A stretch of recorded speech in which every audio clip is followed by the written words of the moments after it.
Hello guys, good morning. कैसे हो आप सब? आपका एक बार फिर से स्वागत है आपके अपने चैनल आई विल पर, जिसमें कि हम कर रहे थे पॉलिटी की टेस्ट सीरीज। हमारे 4 पार्ट जो हैं वो हो चुके हैं कंप्लीट। आज हम आ जाते हैं अपने 5th पार्ट पर, ठीक है। और इसके अलावा अगर आपको वीडियो अच्छी लगे तो लाइक करना और चैनल को सब्सक्राइब करना प्लीज़ मत भूलना, ठीक है। तो चलिए शुरू करते हैं आज के फर्स्ट क्वेश्चन से। विच of the following statement is correct in the context of 10th schedule of Indian constitution. 10th schedule of Indian constitution के बारे में हमें बताना, ठीक है। 10th शेड्यूल के बारे में बताना है। तो इसके बारे में मेन चीज़ है कि आपको सारी चीज़ें पता होनी चाहिए, तभी ये क्वेश्चन जो है आपका करेक्ट हो सकता है, ठीक है। सारी चीज़ें कैसे पता होंगी, जैसे कि स्टार्ट करते हैं अपने क्वेश्चन से। सबसे पहले जो हमारा 10th शेड्यूल था ये ऐड कब किया गया था, ठीक है। ये 10th शेड्यूल आया कब था, ठीक है। 1985 में। कब आया था? 1985 में। कौन सा अमेंडमेंट हुआ था? 52nd कॉन्स्टिट्यूशनल अमेंडमेंट एक्ट हुआ था, ठीक है। 1985 में 52nd कॉन्स्टिट्यूशनल अमेंडमेंट एक्ट हुआ था और उससे हमारा जो 10th शेड्यूल है वो जोड़ा गया था, ठीक है। इसी को और क्या बोला गया था? इसी को बोला गया था एंटी डिफेक्शन लॉ, ठीक है। इसी को क्या बोला गया था? एंटी डिफेक्शन लॉ भी इसको बोला गया था, ठीक है। इसके अलावा इसमें मतलब ये तो हो गया 52nd अमेंडमेंट एक्ट। क्या उसके बाद कभी इस अमेंडमेंट में चेंज हुए? यस, एक 91st कॉन्स्टिट्यूशनल अमेंडमेंट एक्ट हुआ। कब हुआ? 91st कॉन्स्टिट्यूशनल अमेंडमेंट हुआ 2003 में, ठीक है। 2003 में अमेंडमेंट एक्ट हुआ और इसमें एक चेंज किया गया इस लॉ में, क्या कि जो स्प्लिट के ऊपर जो बेस्ड है डिस्क्वालिफिकेशन। पहले क्या होता था, अगर 1/3 मेंबर जो स्प्लिट कर जाते थे, 1/3 मेंबर अगर स्प्लिट कर जाते थे तो क्या होता था, उनको प्रोटेक्शन थी डिफेक्शन से, ठीक है। डिफेक्शन की डिस्क्वालिफिकेशन से उनको क्या थी? उनको वो थी प्रोटेक्शन थी। लेकिन 91st कॉन्स्टिट्यूशनल अमेंडमेंट एक्ट में क्या किया कि जो स्प्लिट से जो प्रोटेक्शन थी एंटी डिफेक्शन से, वो हटा दी गई, ठीक है। अब स्प्लिट के केस में कोई भी प्रोटेक्शन नहीं है किसको? एंटी डिफेक्शन से, ठीक है। स्प्लिट के केस में कोई भी प्रोटेक्शन नहीं है एंटी डिफेक्शन को, ठीक है। तो ये हो गया हमारा क्या, एक अमेंडमेंट हुआ इसमें। चलो, अब जो 10th शेड्यूल है उसमें डिस्क्वालिफिकेशन किस बेस पे दिया जाता है, ठीक है। तो उसके लिए याद रखना 4 कंडीशंस हैं। 4 केसेस में इसके अंदर जो डिस्क्वालिफिकेशन दिया जाता है। सबसे पहले है कि अगर कोई मेंबर वॉलेंट्री अपनी जो मेंबरशिप है पार्टी की वो छोड़ देता है, ठीक है। वॉलेंट्री कोई मेंबरशिप छोड़ देता है अपनी, जिस पार्टी से वो लड़ा है उसकी मेंबरशिप वो वॉलेंट्री छोड़ देता है। दूसरी चीज़, अगर वो विप के अगेंस्ट काम करता है, विप के अगेंस्ट वोट करता है, ठीक है। तीसरा क्या है, अगर कोई इंडिपेंडेंट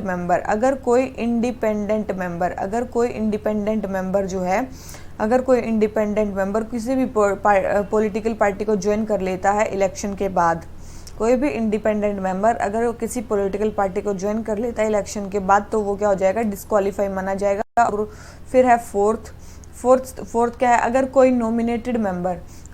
नॉमिनेटेड मेंबर 6 महीने से पहले ही, मतलब मान लो आज नॉमिनेट हुआ तो उसको 6 महीने के अंदर कोई ना कोई पॉलिटिकल पार्टी ज्वाइन करनी होगी। अगर वो नहीं करेगा तो क्या हो जाएगा? वो डिस्क्वालीफाई हो जाएगा। तो वो क्या हो जाएगा? नहीं करेगा तो डिस्क्वालीफाई हो जाएगा। तो ये 4 कंडीशंस है जिसमें कोई भी मेंबर जो है वो डिस्क्वालीफाई हो सकता है। सबसे पहले है कि वो अपनी जो है सीट, मतलब जो जिस वॉलेंटरली गिव अप कर दे अपनी मेंबरशिप को उस पार्टी से। सेकंड है, अगर वो विप के अगेंस्ट वोट कर दे, विप के जो है वो अगेंस्ट वोट करे। तीसरा है कि अगर कोई इंडिपेंडेंट मेंबर अगर किसी पॉलिटिकल पार्टी को ज्वाइन कर ले, या फिर नॉमिनेटेड मेंबर किसी पॉलिटिकल पार्टी को ज्वाइन ना करे। तो ये 4 कंडीशंस हैं जब 10th शेड्यूल मेनली लगेगा, ठीक है। इसमें 2 एक्सेप्शंस हैं, ठीक है। मतलब इसमें 2 एक्सेप्शंस भी हैं कि 2 कंडीशन होंगी तब ये नहीं लगेगा। क्या कंडीशन होंगी? या तो 2/3 मेंबर हैं किसी पार्टी के, या तो जो 2/3 मेंबर हैं किसी पार्टी के वो किसी अनदर पार्टी में जाके मर्ज हो रहे हैं। 2/3 जो मेंबर्स हैं वो क्या कर रहे हैं? मर्ज कर रहे हैं किस में? अनदर पार्टी में, ठीक है। क्या कर रहे हैं? वो अनदर पार्टी में मर्ज कर रहे हैं। तो जो ये डिस्क्वालिफिकेशन का केस है ये उन पे नहीं लगेगा, ठीक है। तो डिस्क्वालिफिकेशन का केस उन पे नहीं लगेगा। अगर 2/3 मेंबर हैं किसी पार्टी के, वो मर्ज कर रहे हैं किसी दूसरी पार्टी में जाके, तो उस पे उन पे डिस्क्वालिफिकेशन का केस नहीं लगेगा। या फिर एक और कंडीशन है कि अगर कोई मेंबर प्रिसाइडिंग ऑफिसर बन जाता है किसी हाउस का, ठीक है, प्रिसाइडिंग ऑफिसर बन जाता है किसी हाउस का, तो भी वो अपनी मेंबरशिप को छोड़ सकता है। और जब वो मेंबरशिप को छोड़ेगा तो जैसे कि वॉलंटरी गिव अप मेंबरशिप। अब जब वो मेंबरशिप को छोड़ेगा तो फिर वो उस पे मतलब डिस्क्वालिफिकेशन का केस नहीं लगेगा, क्योंकि इसको माना जाता है कि उसने ये जो काम है वो dignity of his office and impartiality of his और हर ऑफिस के लिए उसने ये काम किया है। ठीक है, तो और याद रखना अभी मैंने बताया कि पहले स्प्लिट के केस में भी डिस्क्वालिफिकेशन से प्रोटेक्शन था, लेकिन अभी जो है 91st कॉन्स्टिट्यूशनल अमेंडमेंट एक्ट 2003 में स्प्लिट से जो वो है वो हटा दिया गया है। मेनली अब डिस्क्वालिफिकेशन को मेनली कौन करता है, मतलब डिस्क्वालिफिकेशन को कौन बोलता है कि ये डिस्क्वालिफिकेशन है, मतलब ऑथोरिटी कौन है, तो वह प्रिसाइडिंग ऑफिसर। ठीक है, वो कौन है, प्रिसाइडिंग ऑफिसर। अगर जैसे कि बात करें लोकसभा है वहाँ पे स्पीकर, ठीक है, और राज्यसभा है वहाँ पे चेयरमैन। ठीक है, मेनली डिसाइडिंग ऑथोरिटी होती है प्रिसाइडिंग ऑफिसर। एक और केस आया था, कौन सा, यहीं पे एक केस की भी बात होती है जिसको बोलते हैं Kihoto Hollohan case. Kihoto Hollohan case, Kihoto Hollohan case में क्या बोला गया था कि जो डिसीजन है प्रिसाइडिंग ऑफिसर, पहले क्या होता था, याद रखना, जो पहले होता था कि पहले जो था प्रिसाइडिंग ऑफिसर का जो डिसीजन था वो फाइनल माना जाता था, लेकिन किहोतो होलोहन केस आया 1993 में, उसने बोला कि जो ये प्रिसाइडिंग ऑफिसर का जो डिसीजन है ये क्या होगा, सब्जेक्ट टू जुडिशियल रिव्यू। ठीक है, जुडिशियल रिव्यू उस पर भी होगा on grounds of mala fide perversity etcetera, इन सब चीज़ों पे, तो जुडिशियल रिव्यू के लिए भी ओपन हो गया 1993 में। जब स्टार्टिंग में बना तब प्रिसाइडिंग ऑफिसर का जो डिसीजन होता था वो फाइनल होता था, लेकिन किहोतो होलोहन केस में बोला गया कि 1993 में ये केस हुआ था कि जुडिशियल रिव्यू इसके लिए क्या होगा। ठीक है, ठीक है, तो ये चीज़ आपको ये सारी चीज़ें आपको क्या होनी चाहिए, पता होनी चाहिए। ठीक है, इसके अलावा अगर बात करें तो याद रखना कि कोई भी जो जैसे कि एक होती है, मतलब डिफेक्शन में ये हो गया, अब एक होती है डिफेक्शन में रूल मेकिंग पावर। तो इसमें रूल मेकिंग पावर डिफेक्शन में किसको है, तो जो सारी चीज़ें डिसाइड करता है प्रिसाइडिंग ऑफिसर, तो रूल मेकिंग पावर किसकी होगी, प्रिसाइडिंग ऑफिसर की होगी। ठीक है, तो ये अगर बाई चांस कोई भी डिफेक्शन में कोई भी जो रूल्स है वो प्रिसाइडिंग ऑफिसर चेंज करता है, तो सारे रूल्स को हाउस के सामने प्लेस करना होगा 30 दिन के अंदर। ठीक है, हाउस उन रूल्स को अप्रूव भी कर सकता है, मॉडिफाई भी कर सकता है, डिसअप्रूव भी कर सकता है। ठीक है, अप्रूव, डिसअप्रूव, मॉडिफाई भी कर सकता है। ठीक है, और याद रखना प्रिसाइडिंग ऑफिसर जो डिफेक्शन का केस है केवल तभी ले सकता है जब उसको कोई एक कंप्लेंट आए उसी हाउस के मेंबर से। मान लो कि स्पीकर को कोई डिफेक्शन का केस लेना है, ठीक है, मान लो कि स्पीकर को किसी डिफेक्शन का केस लेना है, तो स्पीकर उस डिफेक्शन का केस को तभी ले सकता है जब कोई लोकसभा का मेंबर उसकी कंप्लेंट करे प्रिसाइडिंग ऑफिसर को, तभी वो उसके केस को लेगा। ठीक है, और जब वो फाइनल डिसीजन देगा, क्योंकि प्रिसाइडिंग ऑफिसर अभी मैंने बताया कि फाइनल डिसीजन देता है डिफेक्शन के केस में, तो उसको फाइनल डिसीजन देने से पहले मेंबर को चांस देना होगा कि वो अपने एक्सप्लेनेशन को क्या करे, सबमिट करे, कि वो भी एक्सप्लेन करे कि उसने ऐसा क्यों किया या फिर सही किया, गलत किया। ठीक है, और चलो ये मतलब मेंबर को चांस दे सकता है, साथ में इस केस को एक कमेटी को भी मतलब क्या कर सकता है, रेफर कर सकता है। ठीक है, जो भी committee of privileges for inquiry है उसको भी ये क्या कर सकता है, मैटर को रेफर कर सकता है। तो याद रखना कि जो भी डिफेक्शन है उसका कोई इमीडिएट या ऑटोमेटिक इफेक्ट नहीं है कि एकदम से मेंबर ने जैसे कि मान लो कि मेंबरशिप छोड़ दी। ठीक है, अगर उसने मेंबरशिप छोड़ दी तो इसका कोई इमीडिएट इफेक्ट नहीं होगा, कोई मेंबर उसकी शिकायत करेगा, प्रिसाइडिंग ऑफिसर के पास जाएगी, उसका फाइनल डिसीजन होगा। ठीक है, तो प्रिसाइडिंग ऑफिसर को मतलब जो भी है ये सारी चीज़ें ऐसे ही होंगी। ठीक है, मतलब पूरे उसमें होंगी, किसमें, पूरी सीक्वेंस में। तो ये था हमारा कौन सा, 10th शेड्यूल। अब देखो हमारा क्वेश्चन क्या बोलता है, 10th शेड्यूल के बारे में बताना है। The provisions of 10th schedules are not applicable to member of Rajya Sabha. तो अभी क्यों नहीं है भाई, लोकसभा के लिए भी है, राज्यसभा के लिए भी है, तो फर्स्ट स्टेटमेंट क्या होगी, रॉन्ग होगी, क्योंकि हमें बतानी है। करेक्ट, सेकंड है, a member disqualified under 10th schedule will not be eligible to contest the by elections. तो याद रखना कोई भी मेंबर जो डिस्क्वालीफाई हो जाता है 10th शेड्यूल के अंदर, वो बाई इलेक्शन तो लड़ सकता है लेकिन वो मिनिस्टर नहीं बन सकता। याद रखना, ये चीज़ मैं बतानी भूल गई थी कि कोई भी जो 10th शेड्यूल के अंदर कोई भी मेंबर अगर डिस्क्वालीफाई हो जाता है तो वो क्या नहीं कर सकता, वो बाई इलेक्शन तो लड़ सकता है लेकिन वो मिनिस्टर नहीं बन सकता। ठीक है, फिर ऐसी है the decision of presiding authority about disqualification under 10th schedule is final and can not be subject to judicial review. तो अभी बताया मैंने कि डिसाइडिंग ऑथोरिटी जो डिसीजन है वो क्या होता है, जुडिशियल रिव्यू के अंदर आता है। और कौन से केस में आया था, 1993 के किहोतो होलोहन केस में आया था ये। ठीक है, तो थर्ड स्टेटमेंट भी क्या होगी, रॉन्ग होगी।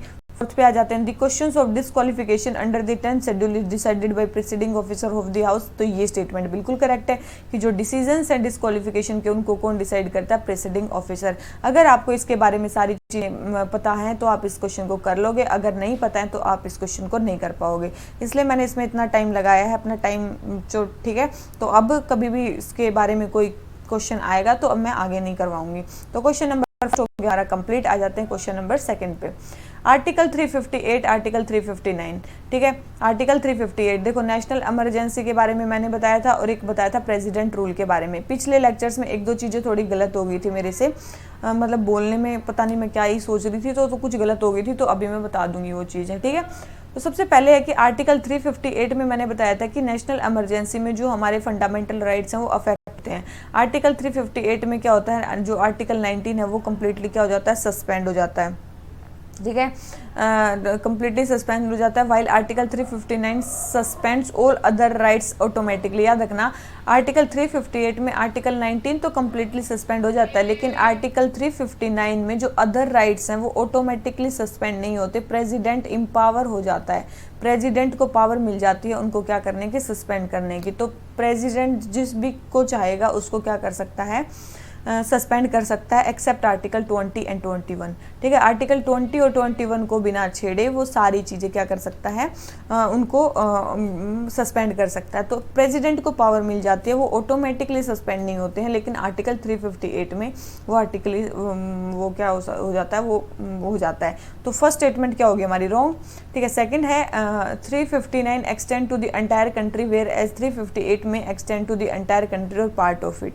ठीक है। तो आपको एक चीज़ पता होनी चाहिए कि जो आर्टिकल 358 है ना वो तो एंटायर कंट्री में एक्सटेंड होता है, लेकिन जो आर्टिकल 359 है वो किसी पार्ट में भी हो सकता है और एंटायर कंट्री में भी हो सकता है। तो ये चीज़ें भी अपोजिट दे रखी हैं, तो ये स्टेटमेंट भी हमारी रॉन्ग होगी। अगर तो हमें करेक्ट स्टेटमेंट बतानी है, करेक्ट तो एक भी नहीं है, तो नाइदर 1 नाइदर 2, तो आंसर क्या आ गया हमारा, डी, ठीक है। तो ये हमारा किसके बारे में था, नेशनल इमरजेंसी के बारे में। और नेशनल इमरजेंसी के बारे में मैंने आपको कई सारी चीज़ें बताई थी कि नेशनल इमरजेंसी आर्टिकल 352 के अंदर डिक्लेयर की जाती है, फंडामेंटल राइट्स को वो क्या करती है, अफेक्ट करती है, लेकिन जो प्रेसिडेंट रूल मैंने बताया था उसमें फंडामेंटल राइट्स हमारे अफेक्ट नहीं होते हैं, ठीक है। हाँ, ठीक है। और एक और चीज़ कि नेशनल इमरजेंसी के बारे में मैं ये चीज़ बतानी भूल गई थी कि 44th कॉन्स्टिट्यूशनल अमेंडमेंट एक्ट 1978 में क्या आया था कि जो प्रेसिडेंट है वो नेशनल इमरजेंसी को इंटरनल डिस्टर्बेंसेस के बेस पे अब डिक्लेयर नहीं कर सकता, ठीक है। इंटरनल डिस्टर्बेंसेस के बेस पे जो प्रेसिडेंट है वो इमरजेंसी को डिक्लेयर नहीं कर सकता, ये provision 44th constitutional amendment act में ऐड किया गया था, ठीक है। तो इस चीज़ को भी आपको क्या रखना है, ध्यान रखना है कि आर्टिकल 352 में नेशनल इमरजेंसी है, और वो नेशनल इमरजेंसी जब होता है 44th कॉन्स्टिट्यूशनल अमेंडमेंट एक्ट, तो उसमें क्या होता है, जो प्रेसिडेंट है वो इंटरनल डिस्टर्बेंसेस के ऊपर अपना जो है वो नेशनल इमरजेंसी को डिक्लेयर नहीं करता है, ठीक है। तो ये चीज़ मैं पिछले वीडियो में शायद मैं बताना भूल गई थी, तो मैंने तीनों चीज़ लिख की थी war, external aggression and internal disturbances. तो इंटरनल डिस्टर्बेंसेस के ऊपर अभी जो प्रेसिडेंट है वो इमरजेंसी डिक्लेयर नहीं कर सकता है, ठीक है। तो ये हमारा पिछली वीडियो का करेक्शन है, तो आप वहाँ पे जाके करेक्ट कर लेना उस चीज़ को। तो क्वेश्चन नंबर सेकेंड हमारा आंसर हो जाता है डी। आ जाते हैं क्वेश्चन नंबर थर्ड पे। नोटिफाइड एरिया कमेटी, देखो 74th कॉन्स्टिट्यूशनल अमेंडमेंट एक्ट आपने पढ़ा होगा, उसमें पढ़ा होगा म्यूनसिपैलिटीज़ बनी थी, तो उसके अंदर बहुत सारे मतलब जगहों पे अलग अलग टाइप की मतलब जो म्यूनसिपैलिटीज़ टाइप जो एरियाज़ हैं वो मतलब डिफाइन हुए थे, ठीक है। तो इस चीज़ को आपको ध्यान रखना है। तो ये नोटिफाइड एरिया कमेटी तो आपको बताना है। तो सबसे पहले है ना, नोटिफाइड एरिया कमेटी ऐसे एरियाज़ में बनी थी जो फास्ट डेवलपिंग टाउन है, इंडस्ट्रियलाइजेशन वहाँ हो रहा है और फास्ट डेवलपिंग टाउन है, और जिसको मतलब आप म्यूनसिपैलिटी नहीं बना सकते, लेकिन हाँ उसमें भी कुछ कुछ प्रोविजंस हैं, मतलब स्टेट गवर्नमेंट उसको इम्पोर्टेंट मानती है, लेकिन उसको इतनी बड़ी भी नहीं हुई कि उसको म्यूनसिपैलिटी मतलब वहाँ पे बनाई जाए, ठीक है। लेकिन हाँ फास्ट डेवलपिंग वो टाउन है, तो वहाँ के लिए क्या होता है, नोटिफाइड एरिया कमेटी बनती है, ठीक है। नोटिफाइड एरिया कमेटी बनती है। सो मतलब जब भी गवर्नमेंट मानती है कि मतलब चलो ये एरिया काफ़ी ज़्यादा फास्ट डेवलप करता है, काफ़ी इंपॉर्टेंट है वहाँ पे, तो एक नोटिफिकेशन निकालती है। क्या निकालती है, एक नोटिफिकेशन निकालती है, गैजेट निकालती है, जिसमें स्टेट म्यूनसिपैलिटी एक्ट के क्या होते हैं, उसमें कुछ प्रोविजंस होते हैं जो वहाँ पे अप्लाई कर दिए जाते हैं। ठीक है, तो आपको याद रखना स्टेट म्यूनसिपैलिटी एक्ट का कुछ ही प्रोविजंस वहाँ पे अप्लाई किए जाते हैं, कहाँ पे, नोटिफाइड एरिया में। और ये जितनी भी मतलब इसमें मेंबर्स होते हैं नोटिफाइड एरिया कमेटी में, सारे नॉमिनेटेड होते हैं, मतलब जो भी गवर्नमेंट है वो उसको क्या करती है, नॉमिनेट करती है। ठीक है, गवर्नमेंट उसको अपॉइंट करती है, चेयरमैन को भी गवर्नमेंट अपॉइंट करती है। ठीक है, तो ये चीज़ आपको ध्यान रखनी है। तो कोई इसके इलेक्शन नहीं होते हैं। तो इसने बोला कि first it is partially elected और पार्शली नॉमिनेटेड, नहीं, टोटली क्या होती है, ये टोटली नॉमिनेटेड बॉडी होती है फास्ट डेवलपिंग टाउन में। सेकंड है चेयरपर्सन इज इलेक्टेड, तो चेयरपर्सन भी क्या होते हैं, अपॉइंट, इलेक्ट नहीं होते, वो भी क्या होते हैं, नॉमिनेटेड होते हैं। तो दोनों ही स्टेटमेंट होंगे, हमें करेक्ट बतानी है, करेक्ट तो एक भी नहीं है, तो आंसर क्या आ गया, डी। ठीक है, और याद रखना इसकी पावर भी ऑलमोस्ट इक्विवेलेंट होती है म्यूनसिपैलिटी के, hence it is neither an elected nor an statutory body. ठीक है, ना ये स्टैट्यूटरी है ना ये इलेक्टेड है, तो इस चीज़ को आपको ध्यान रखना है। और नोटिफाइड एरिया जो कमेटी है वो बनाई क्यों जाती है वो भी आपको पता चल गया। ठीक है, तो इसका आंसर हमारा क्या हो जाता है, डी। आ जाते हैं किस पे, क्वेश्चन नंबर 4 पे। क्वेश्चन नंबर 4 क्या बोलता है, प्रोजेक्ट 75I हमें बताना है क्या है। तो जो प्रोजेक्ट 75I है वो है हमारा कि मतलब 75I का मतलब है प्रोजेक्ट 75 इंडियन। ये प्रोजेक्ट सबमरीन्स बना रहा है, क्या बना रहा है, ये प्रोजेक्ट सबमरीन्स बना रहा है। ठीक है, ये प्रोजेक्ट क्या बना रहा है, सबमरीन्स बना रहा है, diesel electric submarines, Indian navy की एक्विजिशन। ठीक है, acquisition of diesel electric submarine by Indian navy, तो वो है प्रोजेक्ट 75I। ठीक है, प्रोजेक्ट 75I। और कैसी चीज़ों से वो इक्विप्ड होनी चाहिए, एयर इंडिपेंडेंट प्रोपल्शन सिस्टम। क्या है, एयर इंडिपेंडेंट प्रोपल्शन सिस्टम से क्या होनी चाहिए, वो इक्विप्टेड होनी चाहिए, ऐसे वो बना रहा है। मेनली ये प्रोजेक्ट अप्रूव कब हुआ था, 2007 में ये प्रोजेक्ट जो था वो अप्रूव हुआ था। ठीक है, 2007 में। और ये जो है इंडियन नेवी के जो 30 ईयर प्लान है ना, 30 ईयर प्लान ऑफ जो ISC है। ठीक है, ISC का जो हमारा 30 ईयर प्लान है ये उसका पार्ट है। ठीक है, याद रखना इसमें मेनली हमारी क्या प्रोजेक्ट था, 2007 में बोला गया था कि 30 साल में मतलब 2030 तक हमें क्या बनानी है, हमें 2030 तक हमें 24 कन्वेंशनल सबमरीन्स बनानी है जो इंडिजिनियसली बिल्ट होंगी। क्या होंगी, इंडिजिनियसली बिल्ट होंगी। तो इसमें से जो 6 होंगी वो न्यूक्लियर पावर्ड होंगी। क्या होंगी, न्यूक्लियर पावर्ड होंगी 6 इनमें से। 24 हमें टोटल बनानी है, उसमें से 6 जो होंगी वो हमारी क्या होंगी, न्यूक्लियर पावर्ड सबमरीन्स होंगी। अभी इंडिया में एक न्यूक्लियर पावर सबमरीन है जिसका नाम है INS अरिहंत, जिसका नाम क्या है, INS अरिहंत। तो याद रखना ये क्या है, न्यूक्लियर पावर्ड सबमरीन है। ठीक है, एक है INS अरिघाट, एक का और नाम सुना होगा, एक है INS अरिघाटी। ये मेनली हमने ये अभी मतलब वो होने वाली है, मतलब ये कमीशन होने वाली है, अभी हुई नहीं है। तो ये मतलब अभी एक ही है INS अरिहंत। अरिघाट भी न्यूक्लियर पावर्ड है लेकिन ये अभी हुई नहीं है। एक है INS चक्रा, का भी नाम सुना होगा, INS चक्रा, याद रखना ये भी न्यूक्लियर पावर्ड सबमरीन है, लेकिन ये हमने कहाँ से लिए, रशिया से लिए। ठीक है, ये हमने कहाँ से लिए, रशिया से लिए। तो ये सारी चीज़ें आपको पता होनी चाहिए। और मेनली ये जो प्लान है ये किसका है, डिफेंस एक्विजिशन काउंसिल ने इस प्लान को क्या किया, अप्रूव किया, किसने, डिफेंस एक्विजिशन काउंसिल ने। और डिफेंस एक्विजिशन जो काउंसिल है वो किस मिनिस्टर के अंडर आती है, तो आपको पता होगा मिनिस्ट्री ऑफ डिफेंस के अंडर आती है। ठीक है, और डिफेंस मिनिस्टर इसके क्या होते हैं, चेयरमैन होते हैं। तो ये सारी चीज़ आपको क्या होनी चाहिए, पता होनी चाहिए। तो प्रोजेक्ट 75I मेनली सबमरीन्स के लिए है, इंडियन नेवी की। तो क्वेश्चन नंबर 4 आंसर हो जाता है सी। आ जाते हैं क्वेश्चन नंबर 5 पे। प्राइम मिनिस्टर के बारे में क्या चीज़ सही नहीं है। सबसे पहले ही advises the president with regard to summoning and proroguing of the parliament. सबसे पहले जो प्राइम मिनिस्टर है वो एडवाइस करता है प्रेसिडेंट को सम्मन करने के लिए, प्रोरोग करने के लिए जो सेशन ऑफ द पार्लियामेंट है उसको। तो बिल्कुल ये तो करता ही है, हमें गलत स्टेटमेंट बतानी है। He can recommend dissolution of Lok Sabha to president at any time, बिल्कुल ये डिजोल्यूशन के लिए भी रिकमेंड कर सकता है। He is the principal channel of communication between president and speaker. देखो स्पीकर क्या एक इंडिपेंडेंट ऑफिस है, वो किसी की नहीं है। तो ऐसा नहीं है कि प्राइम मिनिस्टर स्पीकर को के और प्रेसिडेंट के बीच में कम्युनिकेशन लिंक है, नहीं। मेनली जो प्राइम मिनिस्टर होता है वो काउंसिल ऑफ मिनिस्टर और प्रेसिडेंट के बीच में लिंक होता है। ठीक है, तो थर्ड स्टेटमेंट क्या होगी हमारी, रॉन्ग। और हमसे यही पूछ रखा है कि रॉन्ग स्टेटमेंट कौन सी है, तो इसका आंसर हमारा क्या आ गया, C. He can ask a minister to resign और advise the president to dismiss him in case of difference of opinion बिल्कुल ये भी आस्क कर सकता है, ठीक है। तो हमें गलत स्टेटमेंट बतानी थी, तो इसका आंसर हमारा क्या हो गया, सी। आ जाते हैं क्वेश्चन नंबर 6 पे। ब्लू फिन्ड महसीर, ठीक है, ब्लू फिन्ड महसीर के बारे में बात चल रही है, जो कि IUCN ने इंडेंजर कर दी है लिस्ट कंसर्न से, ठीक है। पहले इंडेंजर थी, अब क्या हो गई, वो लिस्ट कंसर्न स्टेटस में उसको डाल दिया गया है। तो हमें ब्लू फिन्ड महसीर के बारे में बताना है। सबसे पहले ये फास्ट फ्लोइंग है और क्लीन वाटर में रहती है बिल्कुल, और ये केवल और केवल हिमालयज में पाई जाती है, ऐसा नहीं है ये केवल और केवल हिमालयज में पाई जाती है, ऐसा नहीं है, ठीक है, याद रखना, ये ऐसा नहीं है ये केवल और केवल हिमालयज में पाई जाती है, क्योंकि ब्लू फिन्ड महसीर को तो हम डेक्कन महसीर भी बोलते हैं। इसको क्या बोलते हैं, डक्कन महसीर भी बोलते हैं, ठीक है, याद रखना, डक्कन महसीर भी बोलते हैं। और इसकी क्या बात कर सकते हैं, चलो, ये केवल इंडिया में नहीं पाई जाती, मतलब हिमालय में नहीं पाई जाती, डक्कन महसीर भी बोलते, तो डक्कन में भी पाई जाती, साउदर्न इंडिया में भी ये पाई जाती है। तो फर्स्ट स्टेटमेंट हमारी करेक्ट है और सेकंड रॉन्ग है, तो हमें बतानी है करेक्ट स्टेटमेंट, तो 1 हमारी जो है वो करेक्ट है। तो आपको पता होनी चाहिए कि महसीर की टोटल 47 सब स्पीसीज है, उसमें से 15 जो है वो इंडिया में पाई जाती हैं, रेस्ट लगभग साउथ एशिया में पाई जाती हैं, लगभग 15 लेकिन जो है वो इंडिया में पाई जाती हैं। और ये जो स्पीसीज होती हैं ये क्या होती हैं, ओमनीवोरस होती हैं, याद रखना, ये स्पीसीज क्या होती हैं, ओमनीवोरस स्पीसीज होती हैं, माइग्रेटरी स्पीसीज होती हैं, ठीक है। ये क्या होती है, ओमनीवोरस होती है, माइग्रेटरी स्पीसीज होती है। इसके अलावा बहुत सारे सब स्पीसीज हैं इसकी, जैसे कि आप बात करोगे गोल्डन महसीर, ठीक है, गोल्डन महसीर, जो गोल्डन महसीर है ये मेनली हिमालयज में पाई जाती है, हिमालयन स्ट्रीम में मेनली गोल्डन महसीर पाई जाती है, और इसका IUCN स्टेटस क्या है, इंडेंजर्ड है, ठीक है। फिर आती है हमारी ब्लू फिन्ड महसीर या डक्कन महसीर, ये आपने देख लिया, ये लिस्ट कंसर्न कैटेगरी में आती है।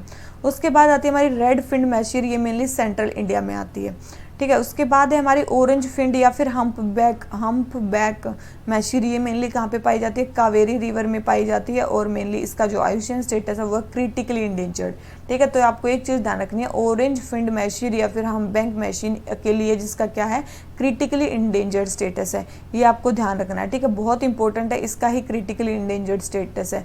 एक है ब्लाइंड महसीर, ब्लाइंड महसीर याद रखना, ये केव ड्वेलिंग फ्रेश वाटर फिश है, मेनली ये कहाँ पे पाई जाती है, मेघालय में पाई जाती है, कहाँ पे पाई जाती है, मेघालय में पाई जाती है। तो ये थोड़ी सब स्पीसीज के बारे में, तो ये आपको क्या रखना है, ध्यान रखना है कि किसका स्टेटस क्या है, केवल एक ही इसका क्रिटिकली इंडेंजर्ड है, वो है हम्पबैक, ये जो कावेरी में पाई जाती है, ठीक है। तो हमारा क्वेश्चन नंबर 6 वो हो गया, उसका आंसर हो गया ए। आ जाते हैं इस पे क्वेश्चन नंबर 7 पे। क्वेश्चन नंबर 7 हमें क्या बोलता है कि वाइस प्रेसिडेंट के बारे में बताना। देखो, वाइस प्रेसिडेंट के बारे में भी हम सारी चीज़ें कर चुके हैं।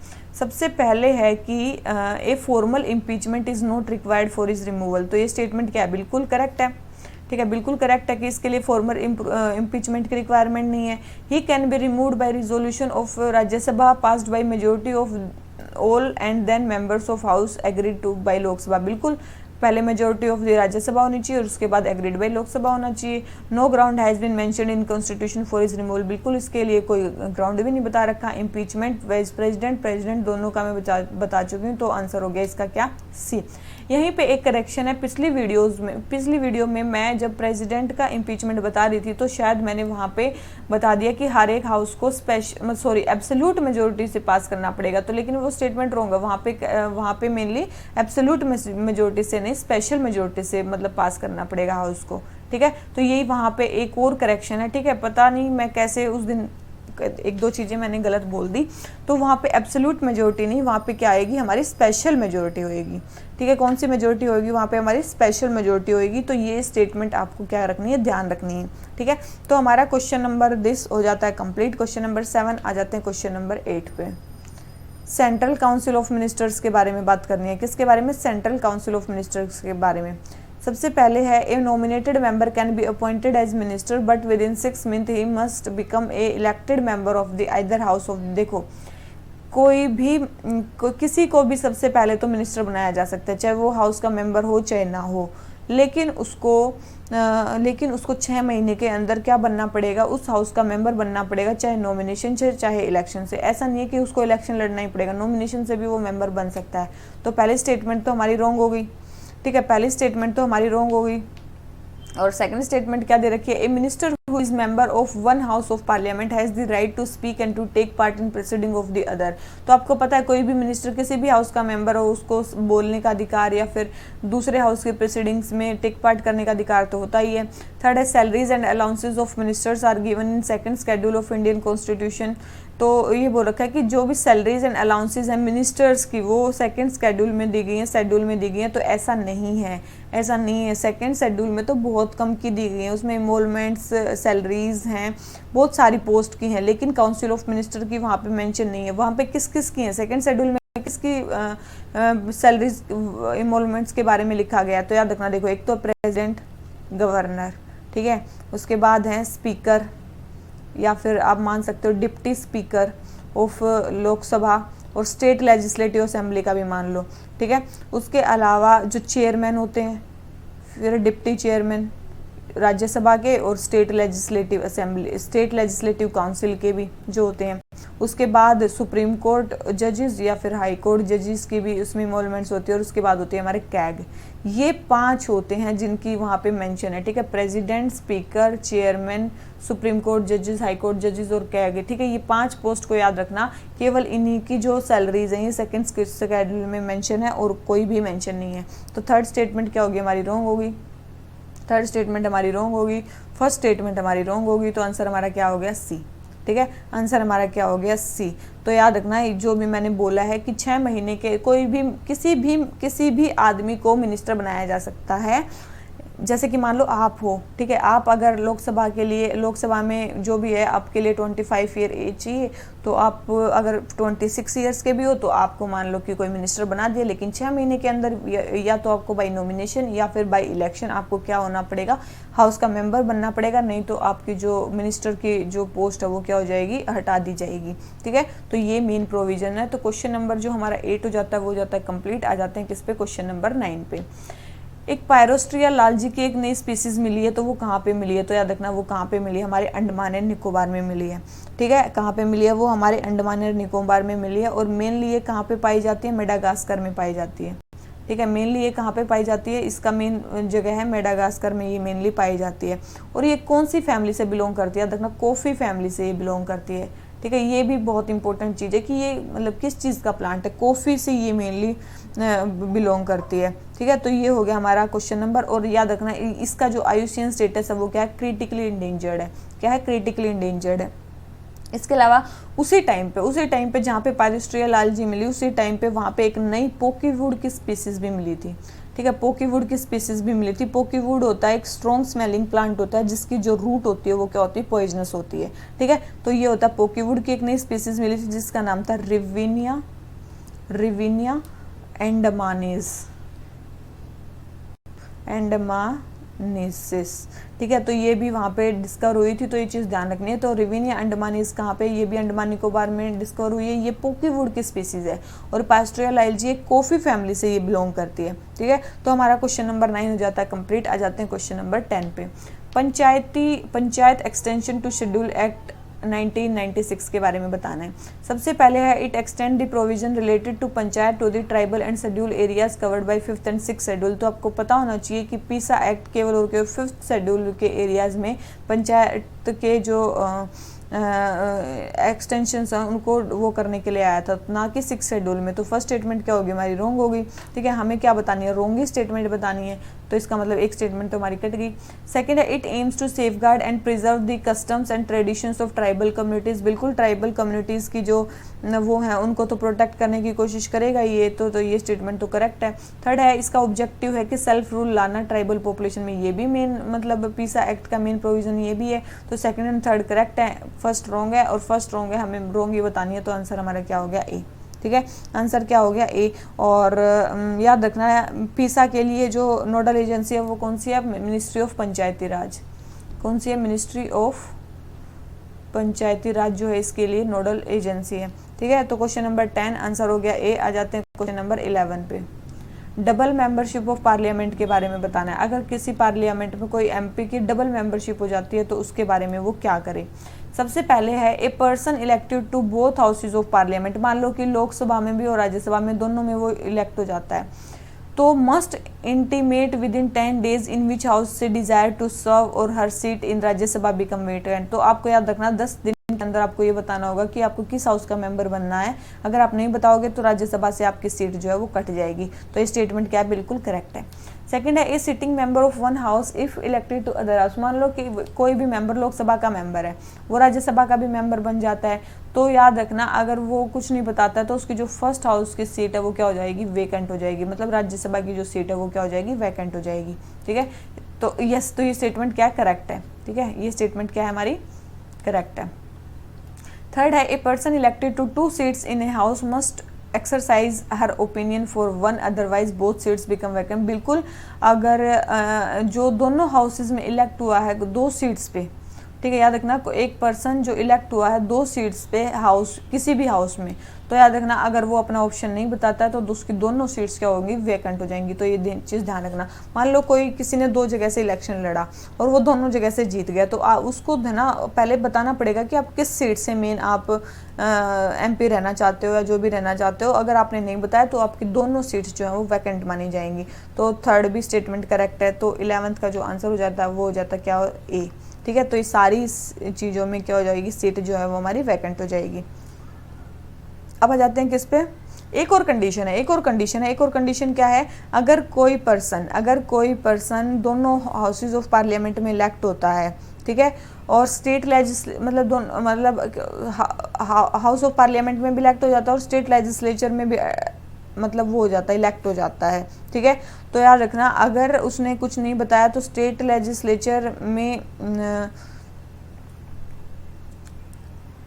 अगर वो स्टेट लेजिस्लेचर से रिजाइन नहीं करता है तो पार्लियामेंट से उसकी सीट क्या हो जाएगी, वैकेंट हो जाएगी। कितने डेज के अंदर, 14 डेज के अंदर। ये भी एक चीज़ ध्यान रखना, 14 डेज के अंदर उसकी जो पार्लियामेंट से सीट है वो क्या हो जाएगी, वैकेंट हो जाएगी। अगर स्टेट लेजिस्लेचर में भी वो जीता है, अगर वो पार्लियामेंट में भी जीता है तो पार्लियामेंट के तो उसको बताना होगा कि आप कौन सी सीट पे रहना चाहते हैं, नहीं तो 14 डेज के अंदर आपकी जो पार्लियामेंट से सीट है वो वैकेंट हो जाएगी। ठीक है, अगर आपने स्टेट लेजिस्लेचर से रिजाइन नहीं किया तो ये 4th कंडीशन है। तो हमारा क्वेश्चन नंबर ये हो जाता है कंप्लीट। आ जाते हैं किस पे, क्वेश्चन नंबर 12 पे। ठीक है, और अभी तक आपने वीडियो को अगर प्लीज़ लाइक नहीं किया तो लाइक कर दो, और चैनल को सब्सक्राइब नहीं किया तो प्लीज़ एक बार चैनल को सब्सक्राइब जरूर कर लो। ठीक है, तो question number 12, arrange the following stages in enactment of regular budget in the correct chronological order.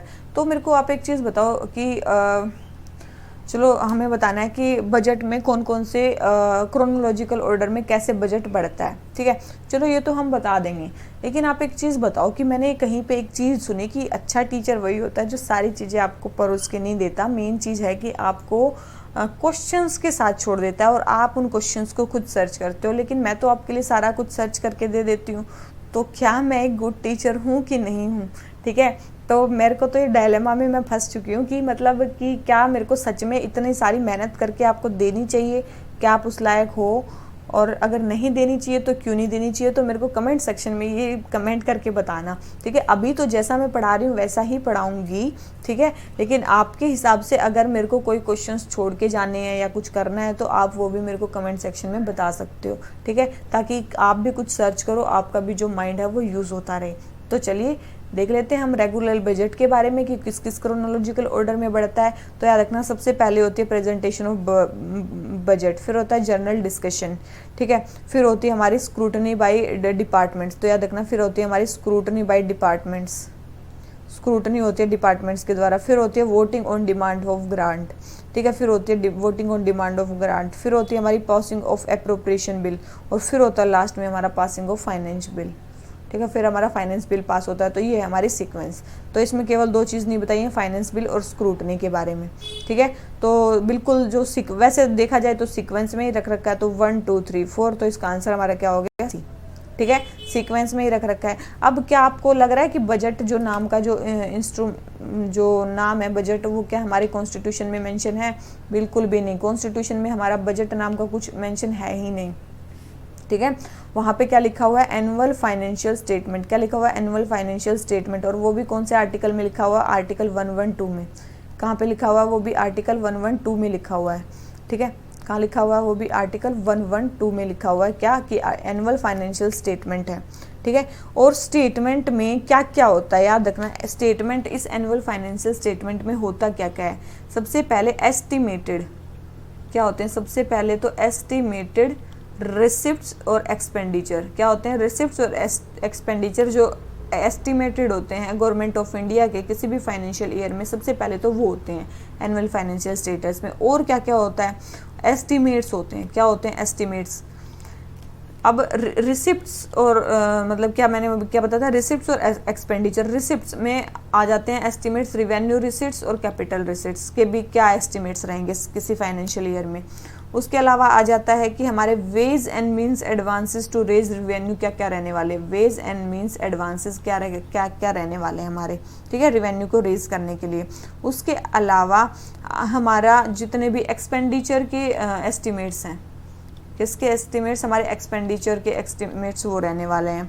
उसके अलावा एक्चुअल जो मतलब फिर ये तो हो गया हमारे सारे एस्टिमेट। अब आ जाती है हमारी एक्चुअल की बात। एक्चुअल हमारे जो रिसीट्स हैं और एक्सपेंडिचर है किसी भी क्लोजिंग फाइनेंशियल ईयर्स में, उसकी हमारी क्या होंगी, डिटेल्स भी उसमें दी जाती हैं। उसमें डिटेल्स दी जाती हैं और कोई भी अगर सरप्लस आता है तो उसका भी रीज़न दिया जाता है और कोई डेफिसिट आता है तो उसका भी रीज़न दिया जाता है। डेफिसिट या फिर सरप्लस तो उसमें क्या दिया जाता है, रीज़न उनको देना पड़ेगा कि क्यों ऐसा हुआ है। और एक और चीज़ उनको बतानी पड़ेगी एनुअल फाइनेंशियल स्टेटमेंट में कि economical and financial policy of coming year, ठीक है, आने वाले साल की इकोनॉमिक एंड फाइनेंशियल जो पॉलिसी है किसी भी कमिंग ईयर की, मतलब टैक्सेशन कितना टैक्स लगाने वाले हो, रिवेन्यू कितना रहने वाला है, स्पेंडिंग प्रोग्राम्स कितने हैं, न्यू स्कीम्स कितने इंट्रोड्यूस करोगे, तो ये सारी चीज़ें भी वहाँ पे रहने वाली हैं। ठीक है, तो ये हो गया हमारा एनुअल फाइनेंशियल स्टेटमेंट। उसमें क्या क्या चीज़ें का मेंशन होता है ये मैंने बता दिया। उसके अलावा आपको एक और चीज़ पता होनी चाहिए, 1924 में क्या हुआ था, हमारा रेलवे का बजट और हमारा जो जनरल बजट है उसको क्या किया गया था, अलग अलग कर दिया गया था। ठीक है, रेलवे बजट और जनरल बजट को अलग अलग कर दिया गया था 1924 में। और ये किसकी रिकमेंडेशन पे किया गया था, एकवर्थ कमेटी की रिकमेंडेशन पे किया गया था। ठीक है, एकवर्थ कमेटी की रिकमेंडेशन पे ऐसा किया गया था ना। ये 1921 में बैठी थी और 1924 में रेलवे का बजट और गवर्नमेंट ऑफ इंडिया का जो बजट है उसको अलग अलग कर दिया गया था। लेकिन इसको मर्ज कब किया गया, याद रखना 2017 में इसको क्या किया गया, मर्ज कर दिया गया। अभी रेलवे बजट और गवर्नमेंट बजट दोनों साथ में ही पेश किए जाते हैं। ठीक है, तो मर्ज कब किया गया है, इसको 2017 में इसको मर्ज किया गया है। तो हमारा क्वेश्चन नंबर 12 हो गया कंप्लीट। देख लेते हैं 12। हाँ ठीक है, तो ये हो गया हमारा कंप्लीट। और ये वोट ऑन अकाउंट, एक ये तो हो गया vote on demands for grant. एक होता हमारा वोट ऑन अकाउंट। आपने एक और टर्म सुनी होगी, vote on account. Vote on account क्या होता है, मान लो कि बजट अभी पास होने में कुछ टाइम लगेगा, तब तक तो फाइनेंशियल ईयर वो खत्म हो चुका है, तो जब तक वो पास होगा या कुछ होगा तो तब तक के लिए गवर्नमेंट को स्पेंड करने के लिए कुछ मनी चाहिए। तो याद रखना 2 महीने के लिए जो मनी 2 मंथ्स के लिए जो गवर्नमेंट मनी लेती है चलाने के लिए, जब तक कि बजट पास नहीं हो जाता तो तब तक जो है गवर्नमेंट कुछ मनी लेती है, उसको बोलते हैं वोट ऑन अकाउंट। और ये अप्रोक्स 1/6 होता है टोटल एस्टिमेशन का, टोटल एस्टिमेट बजट का ये 1/6 अमाउंट होता है। ठीक है, और बस यही चीज़ आपको ध्यान रखनी है। तो हमारा क्वेश्चन नंबर 12 आंसर हो गया सी। आ जाते हैं क्वेश्चन नंबर 13 पे। ठीक है, अगर आपको बाहर की आवाज़ आ रही है तो कोई बात नहीं, वो आएंगी ही आपको, ठीक है, क्योंकि मैं अब उनको नहीं रोक सकती हूँ। तो question number 13, prime minister's office के बारे में बताना है कि वो किस किस को क्या करते हैं, मैनेज करते हैं। प्राइम मिनिस्टर ऑफिस किस किस को मैनेज करता है, तो देख लेते हैं किस किस को मैनेज करता है। तो याद रखना पीएम नेशनल रिलीफ फंड को करता है और नेशनल डिफेंस फंड को करता है। ठीक है, पीएम केयर्स को भी करता है। किसको करता है, पीएम केयर्स को भी करता है। इसके अलावा जो एनडीआरएफ है ये आपको पता होना चाहिए। NDRF mainly disaster management act 2005 के अंडर बना है। ठीक है, इसके अंदर बना है और मेनली जितने भी एक्सपेंसेस हैं, इमरजेंसी रिस्पांस, रिलीफ, रिहेबिलिटेशन, जो भी डिजास्टर के कारण आते हैं वो मेनली इसमें होते हैं। और ये किस मिनिस्टर के अंडर आता है, ये मिनिस्ट्री ऑफ होम अफेयर्स के अंडर आता है, ना कि पीएमओ के अंडर। तो थर्ड स्टेटमेंट हमारी रॉन्ग होगी, और अगर हमने थर्ड स्टेटमेंट रॉन्ग कर दी तो डायरेक्ट हमारा आंसर आ जाता है। फिर आता है नेशनल इन्वेस्टमेंट फंड। तो याद रखना नेशनल इन्वेस्टमेंट फंड कब बना था, ये भी 2005 में बना था। मेनली इसमें जो भी सेंट्रल पब्लिक सेक्टर एंटरप्राइजेज हैं उसके डिसइन्वेस्टमेंट्स के प्रोसीड्स यहाँ पे आते हैं। मेनली इसको कौन मैनेज करता है, दीपम इसको मैनेज करता है। ठीक है, इसमें एक होता है 75% अमाउंट जो है मेनली जो भी सोशल सेक्टर स्कीम्स हैं उनको फाइनेंस करने के लिए यूज़ होगा। और 25% जो इसका जो अमाउंट है वो कैपिटल इन्वेस्टमेंट में मतलब यूज़ होगा, ठीक है, कैपिटल इन्वेस्टमेंट में यूज़ होगा। तो ये चीज़ आपको ध्यान रखनी है। तो ये हमारा क्या नेशनल इन्वेस्टमेंट फंड NDRF, कौन कौन इसको मैनेज करता है? तो फर्स्ट सेकंड स्टेटमेंट करेक्ट है, किसको PMO मैनेज करता है, ठीक है। PMO क्या है, याद रखना, PMO कुछ नहीं है, एक नॉन कॉन्स्टिट्यूशनल बॉडी है, कोई कॉन्स्टिट्यूशन में मेंशन नहीं है, नॉन कॉन्स्टिट्यूशनल बॉडी है, नॉन स्टैट्यूटरी बॉडी है, कोई स्टैट्यूट से भी नहीं बनी, ठीक है। Non constitutional non statutory body, mainly इसको डिपार्टमेंट का एक स्टेटस दिया गया है, किसके अंडर? एक एलोकेशन ऑफ बिजनेस रूल्स के अंदर, एलोकेशन ऑफ बिजनेस रूल्स के अंडर जो 1961 में बने थे, उसके अंडर इसको क्या दिया गया है? एक डिपार्टमेंट का स्टेटस दे दिया गया है। जैसे कि हेल्थ डिपार्टमेंट, ये डिपार्टमेंट, तो ऐसे ही PMO को भी एक डिपार्टमेंट का वो दे दिया गया है। इसको हेड कौन करते हैं? Principal secretary to PM। इसको हेड कौन करते हैं? प्रिंसिपल सेक्रेटरी टू PM, ठीक है। तो वो इसको हेड करते हैं। और बस ये हो गया हमारा क्वेश्चन नंबर 13। आ जाते हैं क्वेश्चन नंबर 14 पे। पावर्स ऑफ पार्लियामेंट के बारे में बताना है। पावर्स ऑफ पार्लियामेंट, पार्लियामेंट की पावर्स के बारे में। It can punish persons including the members for breach of privilege और कंटेम्प्ट ऑफ द हाउस। देखो पार्लियामेंट क्या कर सकती है? क्या पनिश कर सकती है जो मेंबर्स हैं उनको फॉर ब्रीच ऑफ प्रिविलेजेस और कंटेम्प्ट ऑफ द हाउस? तो बिल्कुल कर सकती है। सेकंड है, it recommend for removal of CAG to the president. बिल्कुल CAG को रिमूव करने के लिए भी रिकमेंड कर सकती है। थर्ड है, it can entirely exclude judicial review of legislature by placing them under 9th schedule. बिल्कुल भी नहीं। पहले ऐसा था कि 9th शेड्यूल के अंदर जो रखे जाएंगे वो जुडिशियल रिव्यू के अंदर नहीं आएंगे, लेकिन अब ऐसा नहीं है। अभी क्या चीज़ उनको फॉलो करनी पड़ेगी? बेसिक स्ट्रक्चर डॉक्ट्रिन को उसको फॉलो करना पड़ेगा। तो थर्ड स्टेटमेंट रॉन्ग है, फर्स्ट एंड सेकंड करेक्ट है। तो आंसर क्या आ गया? C। ये तो कोई भी जो है वो इसको ठीक ही कर देगा। आ जाते हैं क्वेश्चन नंबर 15 पे। क्या बोलता है? कोरम के बारे में बताना है। अगर ये आपका क्वेश्चन गलत होता है ना तो फिर क्या ही बोलोगे आप खुद को ही, ठीक है। तो फिर खुद को ही आपको शर्म आ जानी चाहिए इस बात पे। तो सबसे पहले it is fixed at 20% by rules of procedure of respective houses. तो आपको पता होना चाहिए जो मेनली कोरम है वो बोली गई है कि एटलीस्ट 10% जो मेंबर्स हैं टोटल हाउस के वो प्रेजेंट होने चाहिए किसी भी हाउस में। और ये कहाँ पे मेंशन किया गया है? कॉन्स्टिट्यूशन में भी मेंशन किया गया है, आर्टिकल 100 के सब पार्ट 3 में, ठीक है। आर्टिकल 100 के सब पार्ट 3 में इसको मेंशन किया गया है कि कम से कम 10% मेंबर्स हाउस के होने चाहिए, तब वो हाउस क्या करेगा? बैठेगा। तो फर्स्ट स्टेटमेंट रॉन्ग हो गई। सेकंड है, it can be amended by parliament bye simple majority. ये जो है अमेंड किया जा सकता है पार्लियामेंट के द्वारा सिंपल मेजोरिटी से। तो आपको एक चीज़ आपने सुनी होगी, आपने एक चीज़ क्या सुनी होगी कि मैंने बताया था कि आपको स्पेशल मेजोरिटी से और स्टेट के रिकमेंडेशन से कौन कौन से लॉ पास किए जाएंगे। इसका मतलब उसके अलावा जितने भी लॉज होंगे वो सिंपल मेजोरिटी से पार्लियामेंट पास करेगी। तो ये स्टेटमेंट बिल्कुल करेक्ट है कि यस वो पार्लियामेंट सिंपल मेजोरिटी से अमेंड करती है। तो ये जो 10% कोरम होती है ये क्या होती है? प्रेसिडिंग ऑफिसर को मिला के होती है। बिल्कुल प्रेसिडिंग ऑफिसर को मिला के होती है। तो second and third statement correct है, फर्स्ट स्टेटमेंट रॉन्ग है। तो इसका आंसर हमारा क्या हो जाता है? B, ठीक है। आंसर हमारा क्या हो जाता है? B। तो याद रखना इन सारी चीज़ों को, ठीक है। और तो ये एक कॉन्स्टिट्यूशनल प्रोविजन है कोरम का, ये कोई रूल्स ऑफ प्रोसीजर में प्रेजेंट नहीं है। तो क्वेश्चन नंबर 15 आ जाते हैं 16 पे। नेशनल इन्वेस्टिगेशन एजेंसी क्या PMO के अंडर है? तो आपको पता होनी चाहिए नेशनल इन्वेस्टिगेशन एजेंसी 26/11 का जो टेरर अटैक हुआ था मुंबई में, उसके बाद NIA एक्ट बना और उसके बाद बनी ताकि जो टेरर रिलेटेड जो चीज़ें हैं उनको वो क्या कर सके? इन्वेस्टिगेट कर सके। हेडक्वार्टर्स इसके कहाँ बनाए गए? दिल्ली में बनाए गए। उसके बाद ये क्या है? एक इंडिपेंडेंट ऑर्गेनाइजेशन है।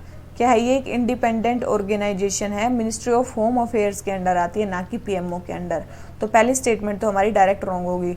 और अगर हमारी पहली स्टेटमेंट डायरेक्ट रॉन्ग होगी तो हमारा डायरेक्ट आंसर आ गया B, ठीक है, क्योंकि सब में एक पहले तो दे ही रखा है। सेकंड है, it has power to investigate offences committed outside India. बिल्कुल आउटसाइड इंडिया के ऑफेंसेस भी ये देख सकती है। और थर्ड है, state governments may transfer cases to NIA after approval of the central government. बिल्कुल सेंट्रल गवर्नमेंट के अप्रूवल के बाद ये जो केसेस है स्टेट गवर्नमेंट मतलब ये कर सकते हैं ट्रांसफ़र। तो सेकंड और थर्ड स्टेटमेंट करेक्ट है, फर्स्ट स्टेटमेंट रॉन्ग है। इसके अलावा अगर बात करें बहुत सारी चीज़ें मतलब इंटरनेशनली भी वो जो NIA इन्वेस्टिगेट कर सकती है ना, ये अमेंडमेंट एक्ट लाया गया था अभी NIA में, NIA अमेंडमेंट एक्ट 2019, ठीक है, उसके अकॉर्डिंग कर सकती है। और भी बहुत सारे लॉज हैं जिसके अंदर ये इन्वेस्टिगेट कर सकती है। जैसे कि आईपीसी, सीआरपीसी, यूएपीए, ठीक है, एंड एटॉमिक एनर्जी एक्ट 1962 का जो है, इन सब के अंडर ये क्या कर सकती है, इन्वेस्टिगेट कर सकती है। ठीक है, इसके अलावा जो भी है, जैसे कि केसेस आ गए आपको ह्यूमन ट्रैफिकिंग के केसेस आ गए, ठीक है, प्रोहिबिटेड आर्म्स को सेल एंड परचेज के केसेस आ गए, उसके बाद जो भी काउंटरफिट करेंसी है, बैंक नोट्स हैं, उससे रिलेटेड आपके वो हो गए, एक्सप्लोजिव एक्ट के अंडर जो भी आ गए उसके अंडर हो गए। तो ये सारी चीज़ें किसके अंडर आती हैं, अगर ये सारी चीज़ें हैं तो भी एनआईए क्या कर सकती है, इन्वेस्टिगेट कर सकती है। ठीक है, न्यू दिल्ली में इसकी मेन ब्रांच है, लेकिन और भी बहुत सारी ब्रांच जैसे कि हैदराबाद, गुवाहाटी, कोच्चि, लखनऊ, मुंबई, कोलकाता, रायपुर, जम्मू। ठीक है, तो यहाँ पे इसके रीजनल ऑफिस हैं। तो ये सारी चीज़ें ध्यान रखनी है एनआईए के बारे में। तो हमारा सेकंड थर्ड स्टेटमेंट करेक्ट है, फर्स्ट स्टेटमेंट रॉन्ग है, तो आंसर हमारा क्या हो जाता है, बी। आ जाते हैं 17 पर, स्टेट लेजिस्लेटिव काउंसिल। जैसे राज्यसभा होती है वैसी होती है स्टेट लेजिस्लेटिव काउंसिल, लेकिन राज्यसभा थोड़ी सी इम्पावर्ड होती है, कुछ डिसीजंस को वो रोक सकती है मनी बिल या कॉन्स्टिट्यूशनल मतलब मनी बिल्स को छोड़ के, लेकिन जो स्टेट लेजिस्लेटिव असेंबली है, उसके स्टेट लेजिस्लेटिव काउंसिल, उसके पास कुछ पावर नहीं होती है। First, the creation and abolition of state legislative council is done by the respective state government. कि जो स्टेट लेजिस्लेटिव काउंसिल है मेनली उसको रिस्पेक्टिव स्टेट गवर्नमेंट ही बनाती है। तो ये स्टेटमेंट तो बिल्कुल इनकरेक्ट है, क्योंकि आर्टिकल 169 के अकॉर्डिंग पार्लियामेंट जो है वो किसी भी स्टेट में मतलब वो कर सकती है, एबोलिश कर सकती है, क्रिएट कर सकती है लेजिस्लेटिव काउंसिल को, अगर वहाँ की स्टेट गवर्नमेंट ऐसा स्पेशल मेजोरिटी से कोई कानून पास करती है तो क्रिएशन और abolition of state legislative council कौन करेगी, पार्लियामेंट करेगी, ना कि स्टेट लेजिस्लेचर। तो फर्स्ट स्टेटमेंट रॉन्ग होगी। Second, the passing of the resolution for creation of legislative council require special majority in the state assembly of concern state. बिल्कुल, जब भी उसको क्रिएशन के लिए कुछ करना होगा तो स्पेशल मेजोरिटी से उस कानून को क्या करना पड़ेगा, पास करना पड़ेगा। स्पेशल मेजोरिटी से मतलब majority of total membership of assembly and majority of not less then 2/3 of the assembly present and voting. ठीक है, अब आ जाते हैं तो इसका आंसर क्या हो गया हमारा बी। अब स्टेट लेजिस्लेटिव काउंसिल के बारे में बात कर लेते हैं। याद रखना इसकी जो मैक्सिमम स्ट्रेंथ है वो फिक्स की गई है, कितनी, 1/3 of total of strength of state legislative assembly. कि स्टेट लेजिस्लेटिव काउंसिल की जो स्ट्रेंथ फिक्स की गई है वो है 1/3 ऑफ स्टेट लेजिस्लेटिव असेंबली। ठीक है, और मिनिमम कितनी फिक्स की गई है, इसकी मिनिमम की गई है 40। मिनिमम कितनी की गई है, मिनिमम 40 की गई है। इसका मतलब काउंसिल का साइज असेंबली के साइज पे डिपेंड करेगा। याद रखना, बेशक कॉन्स्टिट्यूशन ने इनकी जो साइज है उसको फिक्स कर दिया है, लेकिन ऐसा नहीं है कि केवल और केवल ऐसा ही है कि 40 ही रहेगी, इतनी ही रहेगी। इनकी जो एक्चुअल स्ट्रेंथ है वो कौन फिक्स करता है, पार्लियामेंट। इनकी एक्चुअल स्ट्रेंथ कौन फिक्स करता है, याद रखना, पार्लियामेंट। अब इसमें जो मेंबर्स होते हैं वो कैसे इलेक्ट होते हैं, बहुत सारे तरीके हैं। जैसे कि 1/3 जो मेंबर्स हैं वो मतलब इनडायरेक्टली इलेक्ट होकर आते हैं लोकल बॉडीज से, और फिर जो 1/12 मेंबर्स हैं वो टीचर्स मतलब ग्रेजुएट्स में से आते हैं। ठीक है, ग्रेजुएट्स मेनली उसमें इनडायरेक्टली इलेक्ट होकर आते हैं। फिर आ जाते हैं 1/12 जो मेंबर्स हैं वो हमारे टीचर्स जो हैं वो इनडायरेक्टली इलेक्ट होकर आते हैं। फिर हमारे 1/3 मेंबर जो हैं वो स्टेट लेजिस्लेटिव असेंबली के जो मेंबर्स हैं वो उससे इलेक्ट कर वहाँ से इनडायरेक्टली इलेक्शन होकर वो आते हैं। ठीक है, इसके अलावा जो 1/6 मेंबर्स हैं, 1/6 जो मेंबर्स हैं वो उसको कौन नॉमिनेट करता है, गवर्नर। इसका मतलब 5/6 जो मेंबर्स हैं 5/6 जो मेंबर्स हैं वो मेनली क्या होते हैं, इनडायरेक्टली इलेक्शन से आते हैं, और जो 1/6 मेंबर है उनको गवर्नमेंट क्या करता है, नॉमिनेट करता है। ठीक है, और गवर्नमेंट का जो नॉमिनेशन है उसको कोर्ट में चैलेंज नहीं किया जा सकता। ठीक है, याद रखना, गवर्नमेंट का जो ये नॉमिनेशन है उसको कोर्ट में चैलेंज नहीं किया जा सकता। कौन कौन से स्टेट हैं जहाँ पे लेजिस्लेटिव काउंसिल प्रेजेंट है, मैं बता चुकी हूँ, यूपी, बिहार। ठीक है, यूपी, बिहार और आंध्रा, तेलंगाना, और इसके अलावा 2 स्टेट और महाराष्ट्र, कर्नाटका। ठीक है, तो ये 6 स्टेट्स हैं जहाँ पे mainly state legislative council present है। तो क्वेश्चन नंबर 17 आंसर आ गया बी। आ जाते हैं क्वेश्चन नंबर 18 पे।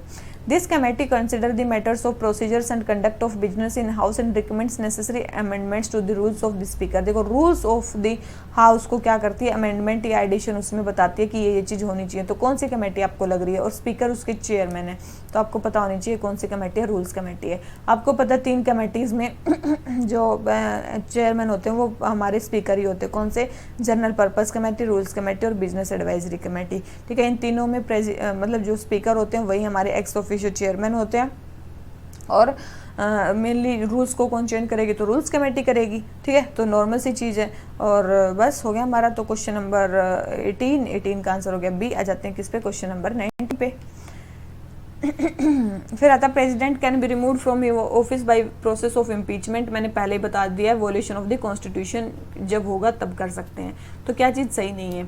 The constitution does not define the meaning of phrase violation of constitution. बिल्कुल वॉयलेशन ऑफ कॉन्स्टिट्यूशन के बारे में कॉन्स्टिट्यूशन में नहीं लिख रखा। Impeachment charges can be initiated by either house of parliament. जो इम्पीचमेंट चार्जेज हैं वो किसी भी हाउस में जो है वो स्टार्ट हो सकते हैं, ठीक है, वो बिल्कुल ये भी किसी भी हाउस में स्टार्ट हो सकते हैं। थर्ड है कि the nominated members of either house of parliament can participate. बिल्कुल इम्पीचमेंट में नॉमिनेटेड मेंबर्स भी पार्टिसिपेट कर सकते हैं और इलेक्टेड मेंबर भी पार्टिसिपेट कर सकते हैं। डी है कि हमारा impeachment resolution should be passed by majority of 2/3 of the total members present and voting. तो आपको पता होना चाहिए कि क्या है कि इम्पीचमेंट जो रिजोल्यूशन है वो होना चाहिए कि आपके 2/3 जो मेंबर्स हैं वो टोटल होने चाहिए, ठीक है। ये क्या होना चाहिए? प्रेसिडेंट मेनली क्या होगा? स्पेशल मेजोरिटी से रिमूव होगा। ये आपको मैंने बताया था। तो मतलब majority of the total house and पहले तो majority of the total members और फिर majority of the 2/3 member present and voting. तो ये ऐसी होनी चाहिए। तो ऐसा नहीं है कि ये डी स्टेटमेंट हमारी क्या होगी? रॉन्ग होगी, ठीक है। डी स्टेटमेंट हमारी क्या होगी? रॉन्ग होगी। ऐसा नहीं होता है, ठीक है। तो याद रखना दोनों हाउसेज से हमें majority of the 2/3 of total membership हमें करनी पड़ेगी, ठीक है। तो ये चीज़ आपको पता होनी चाहिए। तो इसमें क्या होनी चाहिए? पहले majority of the total members, उसके बाद majority of the 2/3 of members present and voting. तो ये होता है। तो क्वेश्चन नंबर 19 इसका आंसर हो जाता है डी। और यहीं पे मैंने वहाँ पे आपको क्या थोड़ा सा गलत बता दिया था कि एब्सोल्यूट मेजोरिटी नहीं, यहाँ पे क्या होती है? स्पेशल मेजोरिटी, ठीक है। तो यही हमसे प्रोविजन पूछा गया। तो क्वेश्चन नंबर 19 आंसर हो जाता है डी। आ जाते हैं क्वेश्चन नंबर 20 पे। जीवन वायु, ये क्वेश्चन जो था पिछली बार के टेस्ट सीरीज में भी दिया गया था। तो ये डिवाइस का है, तो याद रखना ये एक डिवाइस है जो हाई फ्लो ऑक्सीजन देगा पेशेंट्स को। तो यही डिवाइस है। मेनली किसने बनाया? ये आईआईटी रोपर ने बनाया है, ठीक है। किसने बनाया? मेनली आईआईटी रोपर ने बनाया है। और इलेक्ट्रिसिटी के बिना भी ये डिवाइस काम कर सकता है। तो क्वेश्चन नंबर 20 आंसर हो गया ए। आ जाते हैं क्वेश्चन नंबर 21 पे। रिसेंटली कांडला जो स्पेशल इकोनॉमिक जोन है वो first green special economic zone बन गया, जिसको इंडियन ग्रीन बिल्डिंग जो कोड है वो मतलब दिया गया है। तो ग्रीन सिटीज़ प्लेटिनम रेटिंग दी गई है। तो इसके बारे में बताना है, इंडियन ग्रीन बिल्डिंग काउंसिल के बारे में। उसके बारे में बोला है कि सबसे पहले स्टैट्यूटरी बॉडी है मिनिस्ट्री ऑफ होम अफेयर्स के अंदर। तो याद रखना ये कोई स्टैट्यूटरी बॉडी नहीं है। ये मेनली किसके अंडर है? Mainly home affair urban affairs के अंदर भी नहीं है। ये कॉन्फेडरेशन ऑफ इंडियन इंडस्ट्रीज़ के अंदर है। किसके अंडर है? Part of confederation of Indian industries है। मेनली किस ईयर में बनी थी? 2001 में बनी थी। कब बनी थी? 2001 में बनी थी, न्यू दिल्ली में, ठीक है। कहाँ पे बेस है? ये न्यू दिल्ली में बेस है। इंडियन ग्रीन बिल्डिंग कोड, ठीक है। मेनली किसके लिए है? सस्टेनेबल बिल्ड इन्वायरमेंट 2025 तक। 2025 तक हमें क्या करना है? To enable sustainable built environment, ठीक है। और ये मेनली किसका पार्ट है? वर्ल्ड ग्रीन बिल्डिंग काउंसिल का ये पार्ट है। बिल्कुल सही स्टेटमेंट है, वर्ल्ड ग्रीन बिल्डिंग का पार्ट है। और ये जो वर्ल्ड ग्रीन बिल्डिंग जो है ये याद रखना ये क्या है? एक नॉन प्रॉफिट ऑर्गेनाइजेशन है, ठीक है। ग्लोबल नेटवर्क है नेशनल ग्रीन बिल्डिंग काउंसिल्स का, और इसमें मोर देन 70 मेंबर्स इसके मेंबर्स हैं। अदर ग्रीन बिल्डिंग, तो ये तो होगी हमारे इंडियन ग्रीन बिल्डिंग काउंसिल जो मेनली रेट करती है सिटीज़ को। तो और कौन कौन सी मतलब क्या रेटिंग एजेंसीज हैं? तो आपको बहुत बार बता चुका है, ब्यूरो ऑफ एनर्जी एफिशिएंसी, ठीक है, करती है। ये तो है एनर्जी कंजर्वेशन बिल्डिंग कोड, ठीक है, जो रिलीज़ करते हैं ब्यूरो ऑफ एनर्जी एफिशिएंसी। तो ये हो गया हमारा, ठीक है। मेनली ये एनर्जी एफिशिएंसी के स्टैंडर्ड सेट करते हैं और जो भी डिज़ाइनिंग के लिए, कंस्ट्रक्शन के लिए जो भी स्टैंडर्ड होते हैं वो करते हैं। एक आपने सुना होगा LEED, सबसे फेमस जो है ये LEED क्या है? Leadership in energy environment design, leadership in energy environment design ये है, ठीक है। मेनली ये जो है most widely used green building rating है ये वर्ल्ड में, ठीक है, LEED। तो ये चीज़ आपको पता होनी चाहिए। उसके अलावा एक और रेटिंग है ग्रीहा, ठीक है, एक और रेटिंग है ग्रीहा, जिसको किसने बनाया है? TERI ने, दी energy resource institute of the energy and resource institute. ये कब बना था? ये कब अडॉप्ट किया गया था? 2007 में अडॉप्ट किया गया था। किसने? Ministry of new and renewable energy ने। मेनली ये ग्रीन रेटिंग है किसके लिए? इंटीग्रेटेड हैबिटेट असेसमेंट के लिए, ठीक है।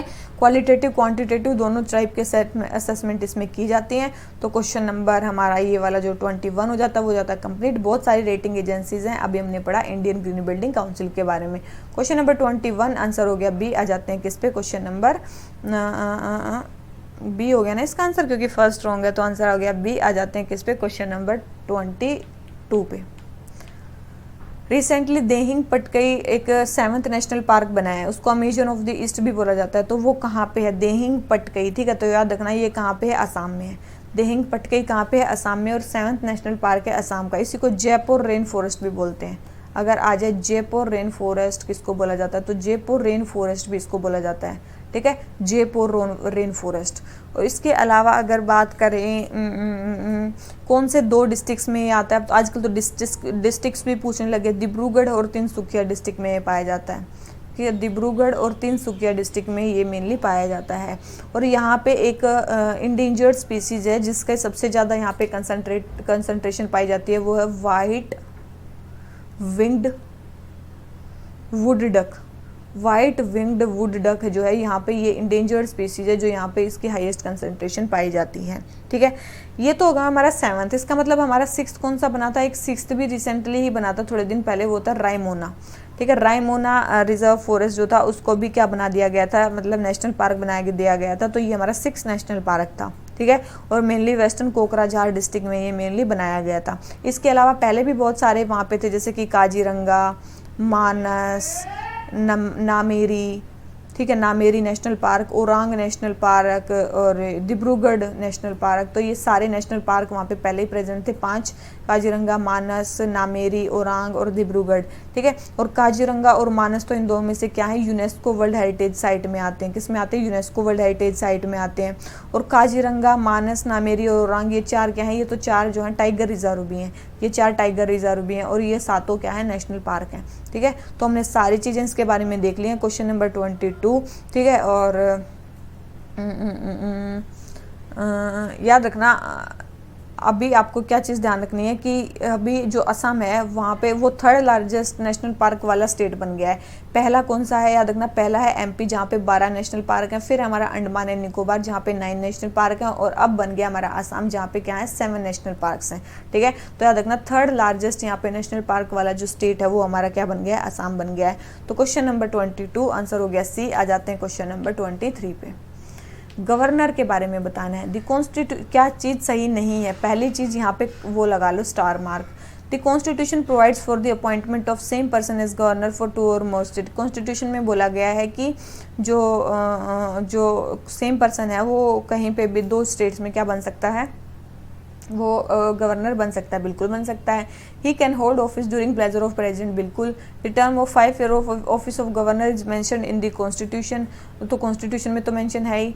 लेकिन he should be qualified for election as member of state legislative assembly. ऐसा नहीं है कि वो किसी स्टेट लेजिस्लेटिव असेंबली के इलेक्शन के लिए क्वालिफाई होना चाहिए। उसकी क्वालिफिकेशन की 2 ही कंडीशन है, एक तो सिटीजन ऑफ इंडिया वो होना चाहिए, और दूसरी चीज़ 35 ईयर एज उसकी कंप्लीट हो जानी चाहिए। बस यही उसकी कंडीशन है, ठीक है, यही उसकी कंडीशन है। और कुछ सालों में 2 कंडीशन और भी आई हैं कि मतलब बन गया है ऐसा कन्वेंशन की 2 चीज़ें और होनी चाहिए, कि एक तो वो स्टेट के बाहर से होना चाहिए, और दूसरा जो जब भी प्रेसिडेंट उस किसी गवर्नर को अपॉइंट करे तो स्टेट के जो सीएम है उससे उसको पूछ के करना पड़ेगा, ताकि स्मूथ फंक्शनिंग चलती रहे। तो ऐसा, लेकिन ऐसा कई बार हुआ है कि स्टेट के सीएम से ना भी पूछ के कई बार गवर्नर अपॉइंट हुआ है, या फिर उसी स्टेट से भी हो गया है। तो ऐसा नहीं है कि हमेशा ये 2 रूल फॉलो होते हैं, लेकिन जो कॉन्स्टिट्यूशन में मेंशन है क्वालिफिकेशन वो हमेशा है कि सिटीजन ऑफ इंडिया होना चाहिए और 35 ईयर एज से ज़्यादा होना चाहिए। तो क्वेश्चन नंबर 23 आंसर हो जाता है डी, क्योंकि हमसे क्या पूछा था? नॉट करेक्ट, तो इसका आंसर हमारा क्या हो जाता है? डी। आ जाते हैं किस पे? क्वेश्चन नंबर 24 पे। क्वेश्चन नंबर 24 क्या बोलता है? As per constitution of India which of the following statement is correct about president of India. President के बारे में बतानी है। He should be qualified for election as member of Rajya Sabha. मैं पहले ही बता चुकी हूँ आपको दोनों के बारे में, क्वालिफिकेशन के बारे में। तो ये किसका मेंबर होने चाहिए? हमारे लोकसभा के मेंबर होने चाहिए, ना कि राज्यसभा के। तो फर्स्ट स्टेटमेंट रॉन्ग, हमें बतानी है correct. His election is held in accordance with system of proportional representation and the voting by secret ballot। देखो प्रोपोर्शनल रिप्रेजेंटेशन से होता है, लेकिन क्या होता है? सीक्रेट बैलेट से होता है, ना कि ओपन बैलेट से। तो सेकंड स्टेटमेंट भी रॉन्ग हो गई। थर्ड, हाई person can be elected as president for any number of term. तो ये स्टेटमेंट बिल्कुल करेक्ट है। प्रेसिडेंट हो चाहे वाइस प्रेसिडेंट, कितने भी नंबर ऑफ टाइम वो बन सकते हैं। डी है, the oath of office of president is administered by vice president. बिल्कुल नहीं, कौन करता है? Chief justice of India. कौन करता है? Chief justice of India administer करता है। तो क्वेश्चन नंबर 24 आपको पता होना चाहिए, आंसर हो गया सी। आ जाते हैं क्वेश्चन नंबर 25 पे। वर्ल्ड गिविंग इंडेक्स, तो ये आपको पता होना चाहिए। वर्ल्ड गिविंग इंडेक्स किसका है? चैरिटीज एड फाउंडेशन का है। किसका है? चैरिटीज एड फाउंडेशन का है। और याद रखना वर्ल्ड गिविंग इंडेक्स में सबसे ज़्यादा जो टॉप किया है वो क्या है? इंडोनेशिया ने। किसने टॉप किया है? इंडोनेशिया ने टॉप किया है। और ये इंडोनेशिया को माना जा रहा है मोस्ट जेनरस कंट्री। कौन सा माना जा रहा है? मोस्ट जेनरस कंट्री इसको माना जा रहा है, क्योंकि यहाँ पे सबसे ज़्यादा डोनेशन जो है वो दिए गए हैं। ठीक है, इसमें माना जा रहा है कि लगभग 10 में से 8 लोगों ने वहाँ पे डोनेशन दिए कोविड के टाइम पे। उसके अलावा इंडिया की अगर पोजीशन की बात करें तो याद रखना इंडिया की जो रैंक है वो क्या है? 14th रैंक आई है। ठीक है, one of the fastest climbers में इंडिया चढ़ा है, लेकिन 14th रैंक इंडिया की आई है और इंडोनेशिया ने यहाँ पे टॉप किया। तो बस इतना ही आपको पता होना चाहिए कि सबसे वो कौन सा देश है, कौन सा? इंडोनेशिया सबसे वैसा देश है। तो क्वेश्चन नंबर 25 हो गया कंप्लीट। आ जाते हैं क्वेश्चन नंबर 26 पे। चीफ सेक्रेटरी के बारे में बताना है, स्टेट के चीफ सेक्रेटरी के बारे में। सबसे पहले वेस्ट बंगाल में बहुत ज़्यादा केस चला चीफ सेक्रेटरी का, इसीलिए काफ़ी ज़्यादा न्यूज़ में था। He is the chief adviser to the CM in all matters of the cabinet. Cabinet के ऑल मैटर्स में ये उनका क्या होता है? एडवाइजर होता है। He can not be remove for देखो सीएम के ऊपर डिपेंड है, उसको कभी भी हटा सकता है, कोई इसका कोई टाइम पीरियड नहीं होता है, कोई टेन्योर सिस्टम नहीं होता है। तो इसका आंसर हमारा क्या हो गया? ए। ठीक है, याद रखना ये सीनियर मोस्ट पोजीशन होती है सिविल सर्विसेज में स्टेट की, कोई फिक्स टेन्योर नहीं होता है। अपॉइंटमेंट इसका मेनली सीएम करते हैं, चूज इसको सीएम करते हैं। और जो मेनली जो इसका जो एग्जीक्यूटिव जो एक्शन है ये मेनली गवर्नर के नाम से किया जाता है कि भाई गवर्नर इसको अपॉइंट कर रहा है, लेकिन मेन कौन करता है? सीएम इसको अपॉइंट करता है। तो फर्स्ट स्टेटमेंट करेक्ट हो गई, सेकंड स्टेटमेंट रॉन्ग है, तो आंसर हो गया ए। आ जाते हैं 27 पे। 44th कॉन्स्टिट्यूशनल अमेंडमेंट में पार्ट 10, 15, 16, 17, 18 पार्ट 18 में इंडियन कॉन्स्टिट्यूशन की क्या चीज़ ऐड की गई थी? ठीक है, 44th कॉन्स्टिट्यूशनल अमेंडमेंट में क्या क्या चीज़ें ऐड की गई थी? ठीक है, return recommendation from cabinet for national emergency, तो बिल्कुल सही स्टेटमेंट है ये। रिटर्न रिकमेंडेशन नेशनल इमरजेंसी के लिए लेनी पड़ेगी, तो ये बिल्कुल सही है। सेकंड है periodic parliamentary approval of national emergency for extension, बिल्कुल। और armed rebellion as one of the ground for imposing national emergency, ठीक है, तो बिल्कुल। तो ये सारी चीज़ें उसमें की गई थी, तो आंसर क्या हो गया हमारा? ए। ठीक है, और क्या क्या चीज़ें ऐड की गई थी और किया गया था कि नेशनल इमरजेंसी का क्या होना चाहिए? जुडिशियल रिव्यू होना चाहिए। उसके अलावा क्या था? पार्लियामेंट्री अप्रूवल के लिए जो है 1 मंथ होना चाहिए, 1 मंथ के अंदर जो है पार्लियामेंट से अप्रूव करवाना है आपको। उसके अलावा जो लोकसभा है वो भी क्या कर सकती है? रिवोव कर सकती है नेशनल इमरजेंसी को। उसके अलावा क्या था? नेशनल इमरजेंसी में आर्टिकल 20 और 21 को क्या दिया गया? सेफगार्ड दिया गया। इंटरनल डिस्टर्बेंस की जगह कौन सी टर्म यहाँ पे रिप्लेस कर दी गई? Term armed rebellion. ठीक है, याद रखना नेशनल इमरजेंसी में इंटरनल डिस्टर्बेंस की जगह आर्म्ड रेबिलियन यहाँ पे टर्म यूज़ की गई। ठीक है, और राइट टू प्रॉपर्टी को भी यहाँ पे डिलीट करके, क्योंकि वो पहले क्या था? एक फंडामेंटल राइट था, उसको एक क्या बना दिया गया? लीगल राइट बना दिया गया। ठीक है, तो राइट टू प्रॉपर्टी को एज ए फंडामेंटल राइट सबसे पहले यहाँ से रिमूव किया गया, उसको क्या बनाया गया? लीगल राइट बनाया गया। तो क्वेश्चन नंबर ये 27 आंसर हो जाता है ए। आ जाते हैं क्वेश्चन नंबर 28 पे। क्वेश्चन नंबर 28 हमें क्या बोलता है? 253 के बारे में बताना है इंडियन कॉन्स्टिट्यूशन की, क्या चीज़ सही नहीं है। इंटर स्टेट काउंसिल के बारे में सबसे पहले प्राइम मिनिस्टर, सीएम, एलजीज, तो क्या कौन कौन उसके मेंबर्स होते हैं? ठीक है, उसके काउंसिल के। तो आपको एक चीज़ पता होना चाहिए कि कौन उसका मेंबर नहीं होता। ठीक है, नहीं पूछा है। तो प्राइम मिनिस्टर भी होते हैं, सीएम्स भी होते हैं। आपको पता होना चाहिए कि कौन कौन होते हैं। प्राइम मिनिस्टर चेयरमैन होते हैं, सारे स्टेट्स के सीएम होते हैं, या फिर ऐसी यूटीज़ जहाँ पे काउंसिल लेजिस्लेटिव असेंबली होती है वहाँ के जो सीएम्स होते हैं, या फिर यूटीज़ के एडमिनिस्ट्रेटर होते हैं। ठीक है, जहाँ पे लेजिस्लेटिव असेंबली नहीं होती वहाँ के क्या होते हैं? एडमिनिस्ट्रेटर होते हैं, ना कि गवर्नर होते हैं। तो थर्ड स्टेटमेंट तो हमारी रॉन्ग होगी। तो मतलब थर्ड ही नहीं होते हैं। नोट ही तो पूछिए, नोट तो ये एलजी नहीं होते हैं। ठीक है, और जहाँ पे प्रेसिडेंट रूल लगाओ वहाँ के गवर्नर होते हैं, मिनिस्टर्स रैंक काफ़ी ज़्यादा होते हैं। ठीक है, तो ये चीज़ आपको ध्यान रखनी है। इंटर स्टेट काउंसिल के बारे में कब बनी थी? इंटर स्टेट काउंसिल मेनली 1990 में बनी थी। कब बनी थी? 1919 में। वीपी सिंह की गवर्नमेंट उस टाइम पे चल रही थी। ठीक है, किसकी रिकमेंडेशन पे बनी थी? याद रखना सरकारिया कमीशन ने एक रिपोर्ट दी थी। किसने दी थी? सरकारिया कमीशन की एक रिपोर्ट आई थी, उसके बेस पे मेनली ये जो बनी थी इंटर स्टेट काउंसिल। ठीक है, मेनली ये साल में कितनी बार मिलती है? 3 बार मिलती है। याद रखना साल में ये कितनी बार मिलती है? 3 बार मिलती है। और कैमरा में इसकी मीटिंग होती है, जितने भी क्वेश्चंस हैं वो कंसेंसस से डिसाइड किए जाते हैं।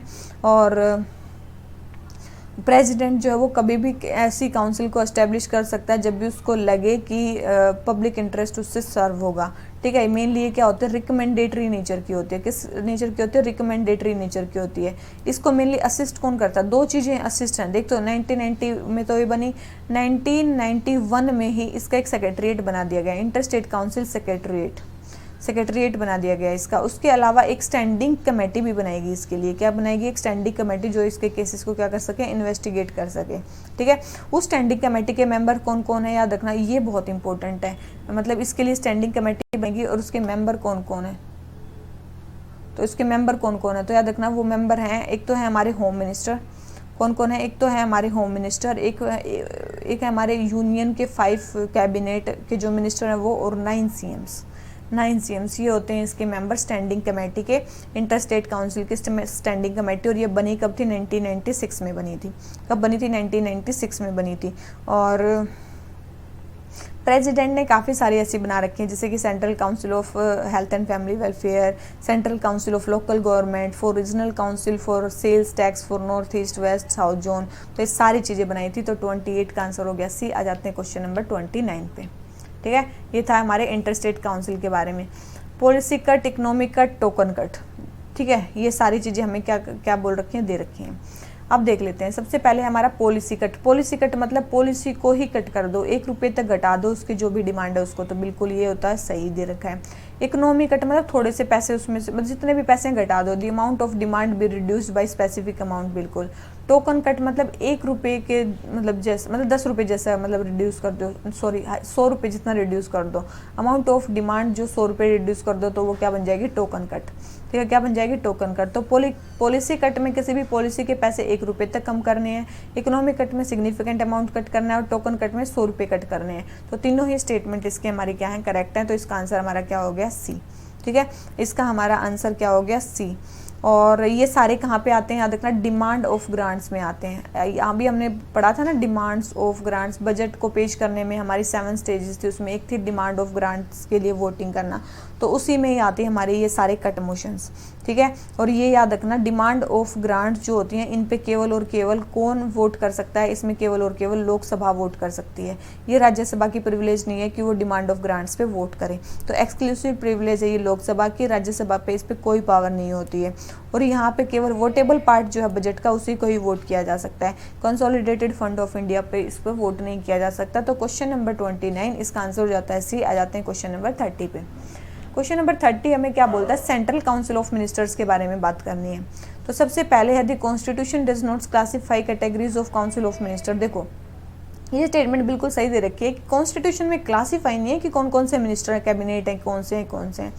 Total number of ministers including prime minister in central council of ministers shall not accessed 15% of total strength of parliament. तो आपको ये चीज़ पता होनी चाहिए कि कितनी स्ट्रेंथ होनी चाहिए। मतलब देखो, आपको एक चीज़ पता होनी चाहिए कि total number of ministers prime minister को मिला के काउंसिल ऑफ मिनिस्टर में कितना एक्सीड नहीं करनी चाहिए, 15% एक्सीड नहीं करनी चाहिए, लेकिन वो टोटल पार्लियामेंट की स्ट्रेंथ के, नहीं लोकसभा के स्ट्रेंथ के। ठीक है, याद रखना, पार्लियामेंट के स्ट्रेंथ के, नहीं लोकसभा के स्ट्रेंथ के। और ये प्रोविजन कब ऐड किया गया था, 91st कॉन्स्टिट्यूशनल अमेंडमेंट एक्ट में ये ऐड किया गया था। कब हुआ था ये, 2003 में हुआ था। ठीक है, और भी 91st कॉन्स्टिट्यूशनल अमेंडमेंट एक्ट में तो और भी बहुत सारी चीज़ें हुई थी, जैसा मैंने आपको बताया था। कौन कौन सी चीज़ें हुई थी, 91st में आपको डिस्क्वालिफिकेशन वाली चीज़ में बताया था कि स्प्लिट का केस भी यहीं पे रिमूव हुआ था। ठीक है, एक बार याद करो, स्प्लिट का केस भी जो था वो यहीं पे रिमूव हुआ था। ठीक है, तो ये सारी चीज़ें आपको पता होनी चाहिए। तो क्वेश्चन नंबर हमारा जो ये हो जाता है कंप्लीट। क्वेश्चन नंबर मतलब ये सेकंड स्टेटमेंट रॉन्ग है, फर्स्ट स्टेटमेंट करेक्ट है। तो इसका आंसर हमारा क्या हो गया, ए। ठीक है, इसका आंसर हमारा क्या हो गया, ए। इसके अलावा अगर और चीज़ बात करें काउंसिल ऑफ मिनिस्टर के बारे में, सबसे पहले council of minister headed by prime minister. ये क्या होते हैं, प्रेसिडेंट को एड एंड एडवाइस करने के लिए मेनली ये बनते हैं। ठीक है, और अगर कोई भी एमपी अगर डिस्क्वालिफिकेशन के बेस पे, अगर मतलब डिफेक्शन के बेस पे डिस्क्वालीफाई हो जाता है तो फिर वो मिनिस्टर नहीं बन सकता। ठीक है, आपको ये मैंने बता दिया था, ये provision 91st constitutional amendment act में ऐड किया गया था। और जो भी काउंसिल ऑफ मिनिस्टर होते हैं इनकी कलेक्टिव रिस्पॉन्सिबिलिटी होती है किसको, लोकसभा को। इनकी इंडिविजुअल रिस्पॉन्सिबिलिटी होती है प्रेसिडेंट को, और इनकी लीगल रिस्पॉन्सिबिलिटी कोई होती ही नहीं है। ठीक है, इंडिया में कोई भी लीगल रिस्पॉन्सिबिलिटी नहीं होती है मिनिस्टर की, इंडिविजुअल रिस्पॉन्सिबिलिटी होती है, कलेक्टिव रिस्पॉन्सिबिलिटी होती है। ठीक है, इसके अलावा अगर कोई भी मिनिस्टर अगर बन गया, अगर वो किसी भी हाउस का मेंबर नहीं है तो 6 महीने के अंदर किसी हाउस का उसको मेंबर बनना पड़ेगा। ठीक है, इनकी सैलरीज वगैरह कौन डिटरमाइन करता है? पार्लियामेंट। जैसे प्राइम मिनिस्टर की पार्लियामेंट करेगी तो ये कौन सी खेत की मूली है, इनकी भी पार्लियामेंट ही करेगी। ठीक है, एडवाइस की अगर बात करें, याद रखना इनकी एडवाइस 42nd अमेंडमेंट एक्ट के अकॉर्डिंग, देखो 42nd अमेंडमेंट एक्ट में क्या बोला गया था कि जो इनकी एडवाइस होगी वो बाइंडिंग होगी प्रेसिडेंट पे, लेकिन 44th कॉन्स्टिट्यूशनल अमेंडमेंट एक्ट में बोला गया कि एक बार प्रेसिडेंट क्या बोल सकता है, इनको रिकंसीडर करने के लिए बोल सकता है। कि मान लो इन्होंने कोई advice the council of minister ने, तो प्रेसिडेंट क्या बोल सकता है कि उनको कि तुम एक बार रिकंसिडर कर लो इसको, क्या तुम सच में यही चाहते हो। फिर जो रिकंसिडर करके अगर उन्होंने सेम एडवाइस भी दे दी तो प्रेसिडेंट को क्या माननी पड़ेगी? वो माननी पड़ेगी, तो उसके लिए क्या होगी? वो बाइंडिंग होगी। ठीक है, तो ये चीज़ आपको पता होनी चाहिए। और बस यही चीज़ है इसमें। मतलब अगर सबसे बात करें, सबसे ऊपर मतलब सेंट्रल मतलब काउंसिल ऑफ मिनिस्टर में सबसे ज़्यादा बड़े कौन से होते हैं? सबसे पहले होते हैं कैबिनेट मिनिस्टर, फिर होते हैं मिनिस्टर ऑफ स्टेट, फिर आते हैं हमारे डिप्टी मिनिस्टर्स। ठीक है, तो ये है मेनली उनकी रैंक। कैबिनेट मिनिस्टर सबसे बड़े माने जाते हैं, फिर मिनिस्टर ऑफ स्टेट आते हैं, और फिर आते हैं हमारे डिप्टी मिनिस्टर्स। और जो काउंसिल ऑफ मिनिस्टर है कॉन्स्टिट्यूशनल बॉडी है, कॉन्स्टिट्यूशन में इसका मेंशन किया गया है। ठीक है, लेकिन साइज, उनका क्लासिफिकेशन क्या होगा, ये चीज़ सब चीज़ कॉन्स्टिट्यूशन में मेंशन नहीं है। लेकिन याद रखना है जो कैबिनेट वगैरह है ये चीज़ें कॉन्स्टिट्यूशन में मेंशन नहीं है, ना कैबिनेट कमेटी, कुछ भी नहीं। ठीक है, तो ये चीज़ ध्यान रखनी है। और मेनली जो कैबिनेट टाइप का जो कंसेप्ट है ये आर्टिकल 352 में इंसर्ट किया गया था कॉन्स्टिट्यूशन में 1978 में 44th कॉन्स्टिट्यूशनल अमेंडमेंट एक्ट में। तो ये हमारा क्वेश्चन हो जाता है कंप्लीट। क्वेश्चन नंबर 30 आंसर हो गया ए। आ जाते हैं क्वेश्चन नंबर 31 पे। 31 हमें क्या बोलता है? देखो वीनस पे कुछ मिशन जा रहे हैं। ठीक है, मेन चीज़ है कि नासा ने 2 मिशन लॉन्च करने की सोची है, डा विंसी और वेरिटास। तो ये मिशन कहाँ जाएंगे? सबसे पहले तो याद रखना है नासा के मिशन और कहाँ पे जाएंगे? वीनस पे जाएंगे, और ये नासा के डिस्कवरी प्रोग्राम का पार्ट है। दोनों ही ये स्टेटमेंट क्या है हमारी करेक्ट है। कब ये लॉन्च किए जाएंगे? 2028 से 30 के बीच में इनको लॉन्च किया जाएगा। डा विंसी मेनली क्या देखेगा? डा विंसी देखेगा मेनली जो थिक और क्लाउडी वेनुसियन एटमॉस्फेयर है उसको। ठीक है, ये मेनली देखेगा एटमॉस्फेयर को। और जो वेरिटास है ये मेनली हिस्ट्री को देखेगा, मतलब मैपिंग, रॉक की सरफेस की मतलब मैपिंग करेगा, ये सरफेस की मैपिंग करेगा। ठीक है, और कौन कौन से नासा ने वीनस पे पहले मिशन भेजे हुए हैं? मिशन पे नासा के विजन एक तो है मैरिनर सीरीज। कौन सी है? Mariner series. ये भी कहाँ पे भेजी हुई है? वीनस पे। फिर है हमारी पॉइनर वीनस 1 एंड 2। ठीक है, ये दोनों भी इन्होंने ही भेजे हुए हैं। फिर है मेगालन इन 1989। तो ये तीनों ही कहाँ पे भेजे हुए हैं? ये तीनों ही हमारे नासा ने भेजे हुए हैं वीनस पे। ठीक है, उसके अलावा और भी बहुत सारे देश हैं जिन्होंने वीनस पे मिशन भेजे हुए हैं। जैसे कि अगर बात करें वेनेरा एंड वेगास, ये किसने भेजे हुए हैं? याद रखना ये रशिया ने भेजे हुए हैं।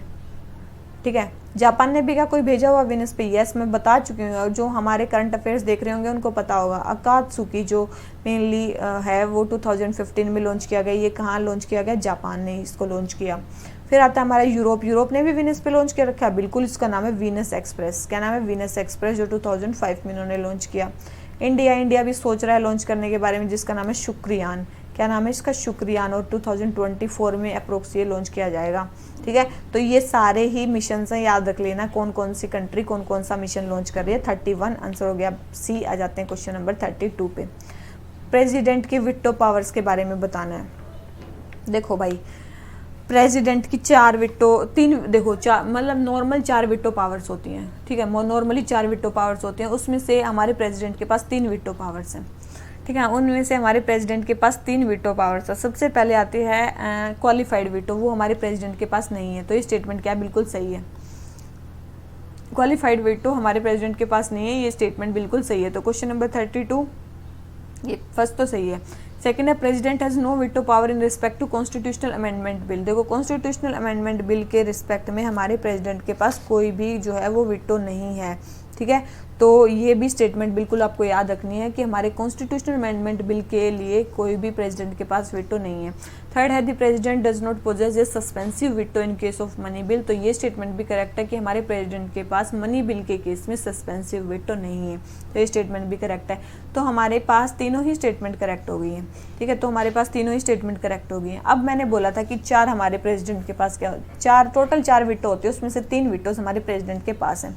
3 वीटोज में कौन से आते हैं? होते हैं हमारी एब्सोल्यूट वीटो। एब्सोल्यूट वीटो में क्या होता है, कोई अब मतलब जो प्रेसिडेंट है वो अपने कंसेंट को क्या कर सकता है? विद होल्ड कर सकता है।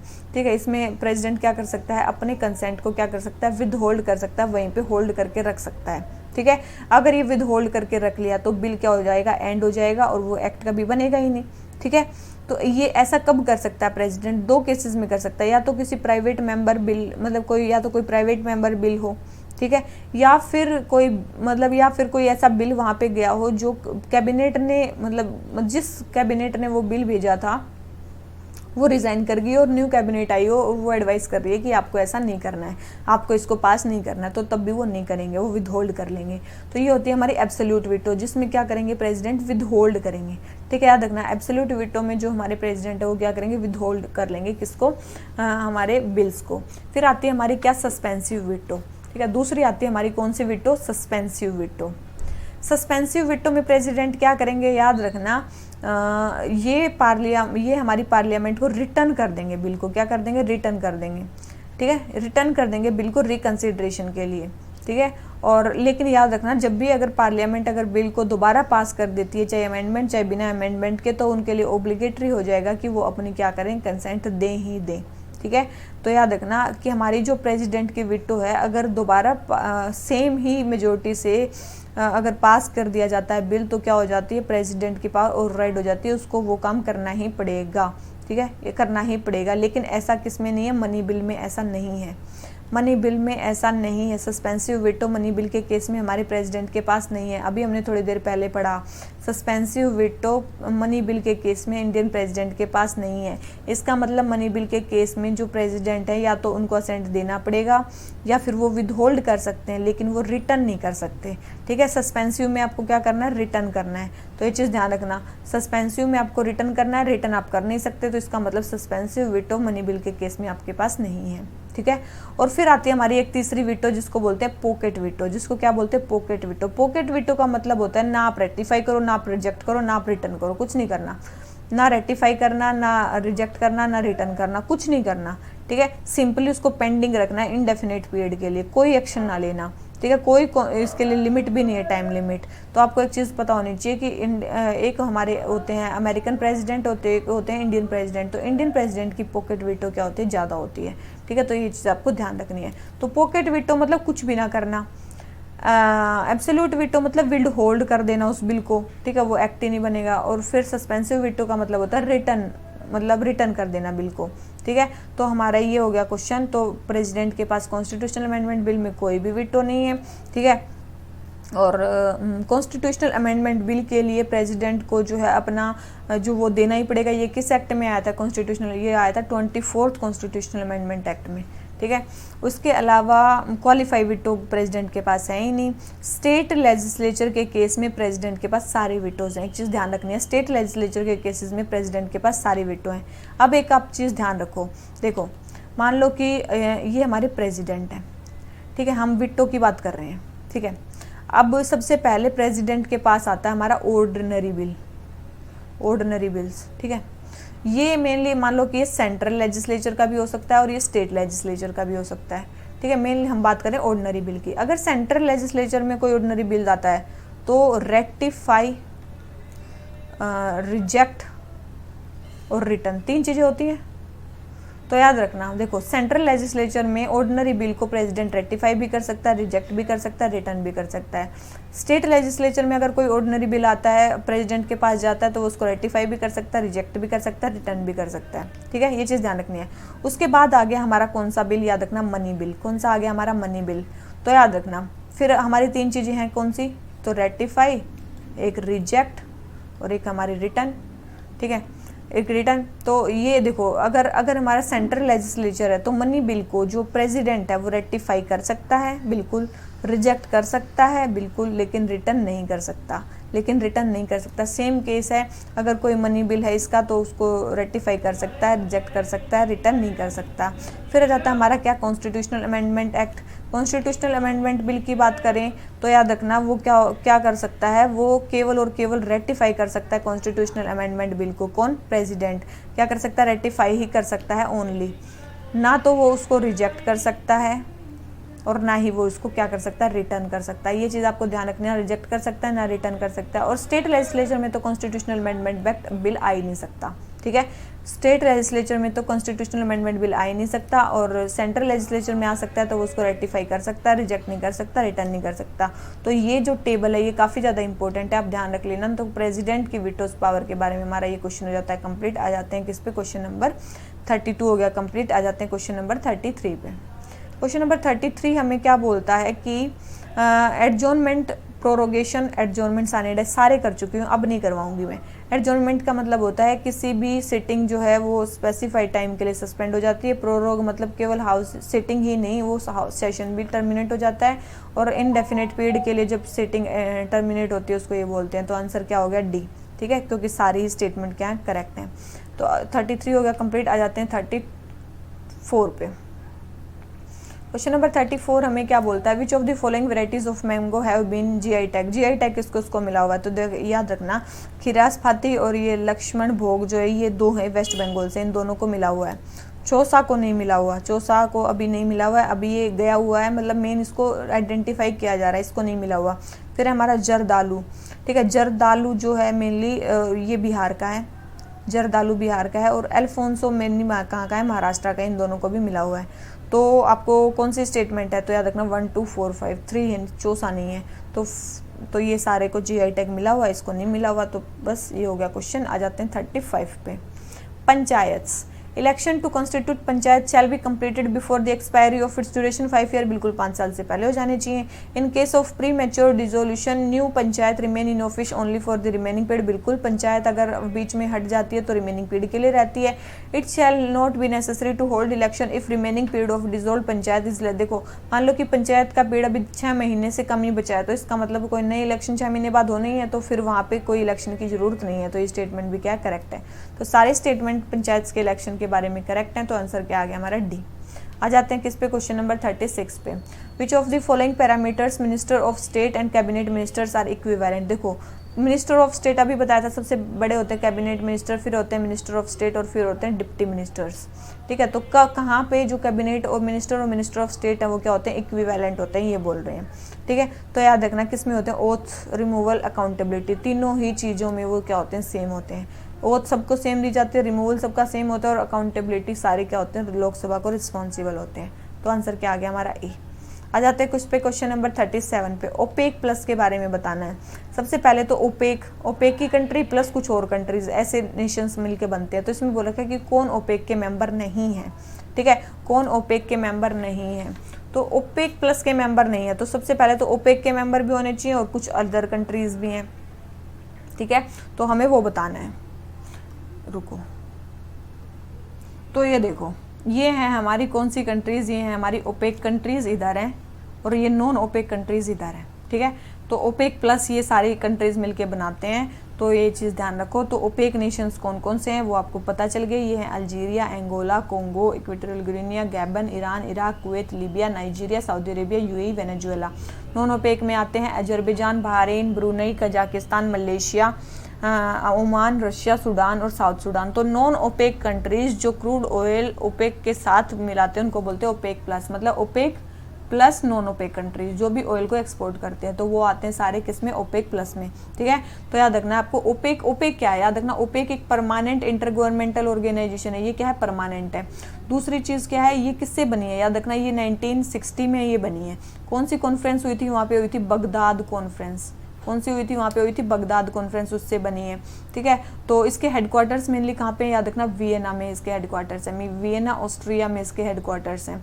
इसके अलावा अगर बात करें तो ये इसके मेंबर्स हैं, तो ये सारे इसके क्या हैं, मेंबर्स हैं, तो ये आपको पता होने चाहिए। ठीक है, ओपेक प्लस में आपको पता चल गई 14 OPEC plus 10 non OPEC countries और 10 नॉन ओपेक कंट्रीज में Azerbaijan, Bahrain, Brunei, Kazakhstan, Malaysia, Oman, Russia, Sudan, South Sudan, ये सारी चीज़ें इसमें क्या हो जाती हैं, आ जाती हैं। ठीक है, तो ये सारी चीज़ें आपको पता होनी चाहिए, कौन कौन से ओपेक मेंबर्स हैं, कौन कौन से नॉन ओपेक मेंबर्स हैं। तो आपका सारा क्वेश्चन हो गया कंप्लीट, आप इसका स्क्रीनशॉट ले लो तो आपको हो जाएगा। ठीक है, तो अभी आपको बताना है कि ओपेक प्लस का मेंबर कौन कौन सा नहीं है, कौन सा मेंबर जो था इनमें आया ही नहीं। ठीक है, इनमें कौन सा जो मेंबर है वो हमारा आया ही नहीं। ठीक है, तो याद रखना इसमें कौन सा मेंबर नहीं है हमारा, पेरू, पेरू वहाँ पे कहीं पे नहीं आया, तो आप अच्छे से देखना, तो इसमें पेरू मेंबर नहीं है। तो क्वेश्चन नंबर 37 आंसर आ गया डी। और काफ़ी इंपॉर्टेंट क्वेश्चन है, ये इंपॉर्टेंट क्वेश्चन है क्योंकि अगर G20 कंट्रीज पूछने को आ सकते हैं तो ये कंट्रीज भी आ सकते हैं। तो क्वेश्चन नंबर 37 आंसर हो गया डी। आ जाते हैं 38 पे। SC/ST के रिजर्वेशन के बारे में बताना है पंचायती राज इंस्टीट्यूशन में। वो लिखा है कि not less than 1/3 of the total members of seats reserve for SC/ST shall be reserve for women belonging to the respective community. इसने बोल रखा है कि 1/3 जो सीट्स है कम से कम SC/ST की वो वुमेन को दी जानी चाहिए, और SC/ST का जो रिजर्वेशन है वो चेयरपर्सन्स को भी जाता है। तो दोनों ही स्टेटमेंट करेक्ट है। ठीक है, चेयरपर्सन्स पे भी जाता है और वुमेन को भी दिया जाना चाहिए, तो दोनों ही स्टेटमेंट करेक्ट है। आंसर हो गया सी। पार्डनिंग पावर ऑफ प्रेसिडेंट, देखो भाई बहुत ज़्यादा बड़ा है ये तो। ठीक है, पार्डनिंग पावर ऑफ प्रेसिडेंट के बारे में बताना है। सबसे पहले president while exercising his power function as a court of appeal, बिल्कुल भी नहीं, कोर्ट ऑफ अपील की तरह वो बिहेव नहीं करता है प्रेसिडेंट जब भी वो अपनी पार्डनिंग पावर को यूज़ करता है। सेकेंड है president while exercising his power can act as on description, president के पास कोई डिस्क्रिशनरी पावर है ही नहीं, पहली चीज़ तो इस चीज़ को ध्यान रख लो। ठीक है, प्रेसिडेंट के पास कोई भी जो हमारी वो वाली पावर है वो है ही नहीं। कौन सी पावर नहीं है प्रेसिडेंट के पास, डिस्क्रिशनरी पावर नहीं है। तो first statement wrong, second statement wrong, तो आंसर हमारा क्या हो गया डी। ठीक है, प्रेसिडेंट के पास कोई डिस्क्रिशनरी पावर नहीं है, बस इतना ध्यान रखना, कोई अपने डिस्क्रिशन पे प्रेसिडेंट कुछ नहीं कर सकता है। ठीक है, गवर्नर के पास डिस्क्रिशनरी पावर होती है लेकिन प्रेसिडेंट के पास डिस्क्रिशनरी पावर नहीं होती। ठीक है, तो याद रखना ये जो पावर होती है प्रेसिडेंट की माफ़ करने वाली, ये कौन सी पावर होती है, उसके पास एग्जीक्यूटिव पावर होती है। ठीक है, कौन सी पावर है ये, एग्जीक्यूटिव पावर है। और कौन से आर्टिकल में मेंशन है ये पार्डनिंग पावर, प्रेसिडेंट के आर्टिकल 72 में। और किसी भी केस में प्रेसिडेंट जो है वो मतलब पार्डन कर सकते हैं, जैसे कि मान लो कोई भी किसी मतलब सारे केसेस में, जैसे कि अगर कोई यूनियन लॉ ने भी दे रखा हो कोई ऑफेंस, उसके अगेंस्ट भी कर देंगे, कोर्ट मार्शल से कोई केस उसको भी कर देंगे, डेथ सेंटेंस को पार्डन भी कर देंगे, तो सब केसेस में जो प्रेसिडेंट है वो कर सकते हैं। ठीक है, ऐसा क्यों किया गया है, ताकि जो कोई भी जुडिशियल एरर अगर हो जाए ऑपरेशन ऑफ लॉ में, तो ताकि डोर्स ओपन रहे उसको करेक्ट करने के लिए। और दूसरा है प्रेसिडेंट किसी अगर सेंटेंस को अनड्यूली हार्श मानता है तो वो उसको क्या दे सकता है, रिलीफ दे सकता है, तो ऐसा इसलिए भी किया गया है। ठीक है, तो हमारे प्रेसिडेंट के पास कितनी पावर्स हैं वो करने की, तो हमारे प्रेसिडेंट के पास कितनी पावर है, तो आपको पता होनी चाहिए कितनी पावर है हमारे प्रेसिडेंट के पास, 5 पावर्स हैं वो करने की। ठीक है, पार्डनिंग पावर में 5 आती हैं, तो देख लेते हैं कौन कौन सी पावर आती है प्रेसिडेंट के पास। ठीक है, पार्डनिंग पावर में सबसे पहले आता है हमारा पार्डन। ठीक है, सबसे पहले आता है हमारा पार्डन। पार्डन में क्या किया जाता है, टोटल मतलब सेंटेंस और कन्विक्शन, सेंटेंस और कन्विक्शन दोनों को रिमूव कर दिया जाता है। मतलब आपको मान लो 10 साल की सजा हो रखी है, तो 10 साल की सजा भी हट जाएगी, और आप दोषी अगर करार हो तो दोषी भी हट जाएगा, तो सब कुछ आपसे हट जाएगा। तो ये होता है पार्डन। ठीक है, प्रेसिडेंट सभी सेंटेंसेस को पार्डन कर सकते हैं, पनिशमेंट्स को पार्डन कर सकते हैं, डिस्क्वालिफिकेशंस को पार्डन कर सकते हैं, किसी को भी पार्डन कर सकते हैं। ठीक है, तो याद रखना सेंटेंस को भी रिमूव कर सकते हैं और कन्विक्शन को भी रिमूव कर सकते हैं पार्डन में, तो होती है पार्डन। फिर आती है हमारी क्या आती है, फिर हमारी होती है कम्यूटेशन। कम्यूट करना मतलब क्या होता है, इधर से उधर जाना मतलब घूमना। कम्यूट करना मतलब होता है सब्स्टिट्यूशन। क्या होता है, सब्स्टिट्यूशन, एक सजा की जगह दूसरी सजा दे देना, ऐसा कुछ करना। ठीक है, वन फॉर्म ऑफ पनिशमेंट को दूसरी फॉर्म ऑफ पनिशमेंट में चेंज कर देना, जैसे कि डेथ सेंटेंस है उसको लाइफ इम्प्रिजनमेंट में, रिगरस लाइफ इम्प्रिजनमेंट में चेंज कर देना, तो ये क्या होगी, कम्यूटेशन। ठीक है, फिर आ जाती है हमारी थर्ड, कम्यूटेशन के बाद कौन सी आती है, फिर आती है हमारी रिमिशन। फिर आती है हमारी रिमिशन। रिमिशन होती है रिमिशन मतलब ऐसे याद रख लो, रिड्यूस करना। रिमिस मतलब रिड्यूस, ठीक है, ऐसे याद कर लो, रिड्यूस करना, पीरियड को रिड्यूस कर देना सेंटेंस के, ठीक है, उसके कैरेक्टर को चेंज करके विदाउट चेंजिंग इट्स कैरेक्टर। मान लो 10 साल की सजा है, उसको 1 साल की सजा कर देना, ठीक है, मतलब उसका कैरेक्टर चेंज नहीं करना, बस केवल सजा को क्या करना है, कम करना है, ठीक है, ईयर्स उसके कम करने हैं। फिर आती है हमारी क्या, रिस्पाइट। फिर हमारी क्या होती है, रिस्पाइट, ठीक है। फिर आती है हमारी रिस्पाइट। रिस्पाइट होती है कि हमारी किसी को भी लेसर सेंटेंस दे देना, ओरिजिनली जो अवार्ड थी उससे, ठीक है, लेसर सेंटेंस दे देना, ठीक है, किसी को भी क्या दे देना, लेसर सेंटेंस दे देना। क्यों दे देना, किसी के कारण, दो मतलब रीज़न हो सकते हैं, या तो उस पर्सन को डिसेबिलिटी है कोई, या फिर प्रेगनेंसी का कोई केस है। इन केसेस में क्या होता है, उनको क्या दे देना, मेनली रिस्पाइट दे देना, लेसर सेंटेंस देना। फिर आती है हमारी क्या, रिप्राइव, ठीक है। फिर आती है हमारी क्या, रिप्राइव। फिर आती है हमारी रिप्राइव। रिप्राइव का मतलब होता है कोई भी सेंटेंस अगर दे रखी है उस पर स्टे लगा देना, उस पर स्टे लगा देना, ठीक है, टेम्परेरी पीरियड के लिए उस पर स्टे लगा देना। ऐसा क्यों किया जाता है, ताकि जो कन्विक्ट है उसको काफ़ी टाइम मिल जाए, या तो उसको पार्डन मिल जाए, कम्यूटेशन मिल जाए प्रेसिडेंट से किसी भी तरीके से। तो उसको कोई भी जो चीज़ है, कोई भी जो एग्जीक्यूशन है किसी भी सेंटेंस का, उस पर स्टे लगा देना, ठीक है, एग्जीक्यूशन पे क्या लगा देना, स्टे लगा देना, उसको बोलते हैं रिप्राइव करना, ठीक है, उसको क्या बोलते हैं, रिप्राइव करना उसको बोलते हैं। तो आर्टिकल 161 के अंडर देखो, ये तो हमारी होगी प्रेसिडेंट की पावर, आर्टिकल 72 के अंदर तो वही हमारी ये तो होगी हमारी प्रेसिडेंट की पावर, ठीक है, आर्टिकल 72 के अंडर। तो वही पावर जो होगी हमारी उसके अंडर, किसके अंडर होगी, मतलब प्रेसिडेंट के पास, उसके अंडर किसके, मतलब गवर्नर के पास किस आर्टिकल के अंडर होगी, तो गवर्नर के पास होगी हमारी आर्टिकल 161 के अंडर, ठीक है। तो गवर्नर भी, लेकिन थोड़ी सी पावर गवर्नर की अलग होती है। क्या होती है, सबसे पहले तो देखो प्रेसिडेंट जो है वो कोर्ट मार्शल्स को भी माफ़ कर सकता है, लेकिन गवर्नर नहीं कर सकता। दूसरी चीज़ आती है डेथ सेंटेंस की। जो प्रेसिडेंट है वो डेथ सेंटेंस को भी माफ़ कर सकता है, लेकिन गवर्नर डेथ सेंटेंस को माफ़ नहीं कर सकता, ठीक है, पार्डन नहीं कर सकता। तो याद रखना, डेथ सेंटेंस को वो पार्डन नहीं कर सकता और सारे काम वो कर सकता है, ठीक है, पार्डन नहीं कर सकता डेथ सेंटेंस को, लेकिन गवर्नर सस्पेंड कर सकता है, रिमिट कर सकता है, कम्यूट कर सकता है, लेकिन वो पार्डन नहीं कर सकता डेथ सेंटेंस को। तो दो चीज़ गवर्नर नहीं कर सकता, लेकिन और कर सकता है। और लेकिन इन जो ये पावर होती है ना, पार्डनिंग पावर, इसमें कुछ कंडीशंस होती हैं कि जो भी कन्विक्टेड होगा वो सबसे पहले ओरल हियरिंग नहीं होगी प्रेसिडेंट से, वो मतलब जाके, मतलब प्रेसिडेंट ऐसा नहीं है कि प्रेसिडेंट के पास जाके वो रोएगा पीटेगा तब उसका मतलब इमोशनल हो जाएगा प्रेसिडेंट, ऐसा नहीं, उसको केवल लिख के ही अपनी जो प्रॉब्लम्स हैं उसको बताना होगा। दूसरी चीज़, प्रेसिडेंट बाउंड नहीं अपने रीज़न देने के लिए कि उसने क्यों ऐसा किया, ठीक है। और क्या प्रेसिडेंट जुडिशियल रिव्यू के लिए सब्जेक्टेड है, तो याद रखना केवल और केवल जब तक प्रेसिडेंट का डिसीजन आर्बिट्री, इरेशनल, मेलाफाइड या डिस्क्रिमिनेटरी नहीं है तब तक वो जुडिशियल रिव्यू के सब्जेक्ट नहीं है। लेकिन वैसे किया भी जा सकता है जुडिशियल रिव्यू, ठीक है, लेकिन कुछ कुछ कंडीशन में। तो हमारा क्वेश्चन नंबर ये हो जाता है कंप्लीट, प्रेसिडेंट की किसके बारे में, पार्डनिंग पावर के बारे में। तो हमने सारी कर लिया, तो दोनों स्टेटमेंट रॉन्ग है, तो 39 का हो गया डी। आ जाते हैं 40 पे। क्वेश्चन नंबर 40 हमें क्या बोलता है, नॉमिनेशंस के बारे में बताना है। हम कर चुके हैं ये क्वेश्चन। तो किस किस फील्ड में प्रेसिडेंट नॉमिनेट करेगा, तो याद रखना लिटरेचर, आर्ट, स्पोर्ट्स नहीं, सोशल सर्विस और साइंस, केवल और केवल 4 फील्ड में प्रेसिडेंट नॉमिनेशन करता है, लिटरेचर, आर्ट, साइंस और सोशल सर्विस। तो याद रखना, जो भी खेलने वाले हो ना तुम, जो तुम खेलते रहते हो, तो उसमें आपको नॉमिनेट नहीं किया जाएगा राज्यसभा में, ठीक है। तो स्पोर्ट्स के लिए नहीं है, तो तीनों कट गए, तो आंसर हमारा क्या हो गया, डी, ठीक है। तो छोटी सी चीज़ें हैं, ये आपको ध्यान रखनी है। तो मेनली राज्यसभा में 12 मेंबर्स को जो हमारे प्रेसिडेंट है वो नॉमिनेट करते हैं, लेकिन अमेरिकन सीनेट से हमारा लक्ष्मीकांत में ये कंपेयर किया गया कि अमेरिकन सीनेट में कोई भी नॉमिनेटेड मेंबर नहीं है, ठीक है। तो याद रखना ये क्वेश्चन नंबर 40 आंसर हो गया डी। आ जाते हैं 41 पे। हमें बताना है वर्ल्ड इकोनॉमिक आउटलुक रिपोर्ट के बारे में। सबसे पहले है, इसको IMF रिलीज़ करता है, ठीक है, बिल्कुल इसको IMF रिलीज़ करता है। और IMF के हेडक्वार्टर कहाँ पे है, वॉशिंगटन में। और ये मेनली साल में 2 बार रिलीज़ होती है, तो यस, ये भी मेनली साल में 2 बार रिलीज़ होती है, तो बिल्कुल करेक्ट है। तो आंसर क्या आ गया, सी, ठीक है, आंसर आ गया सी। आ जाते हैं किस पे, क्वेश्चन नंबर 42 पे। स्टेट असेंबली की हमें क्या बतानी है, क्या चीज़ सही नहीं है कंपोजिशन के बारे में।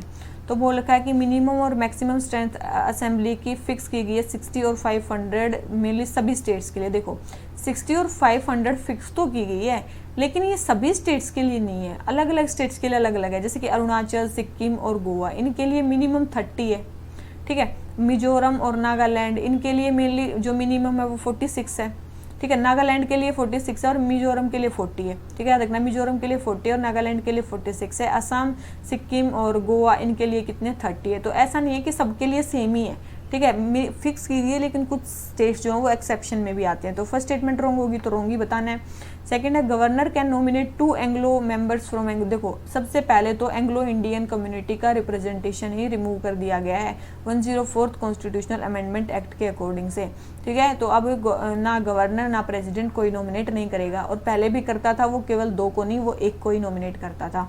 तो सेकंड स्टेटमेंट रॉन्ग हो गई। थर्ड है the constitution provides for reservation of women in assembly of each state. तो कॉन्स्टिट्यूशन में वुमेन की रिप्रेजेंटेशन के लिए कुछ नहीं है, ठीक है। SC ST का तो रिजर्वेशन है लेकिन वुमेन का रिजर्वेशन नहीं है। तो थर्ड स्टेटमेंट भी रॉन्ग होगी। तो हमें नोट करेक्ट बतानी है, तो सारी तो नोट करेक्ट है, तो आंसर हमारा क्या हो गया ए।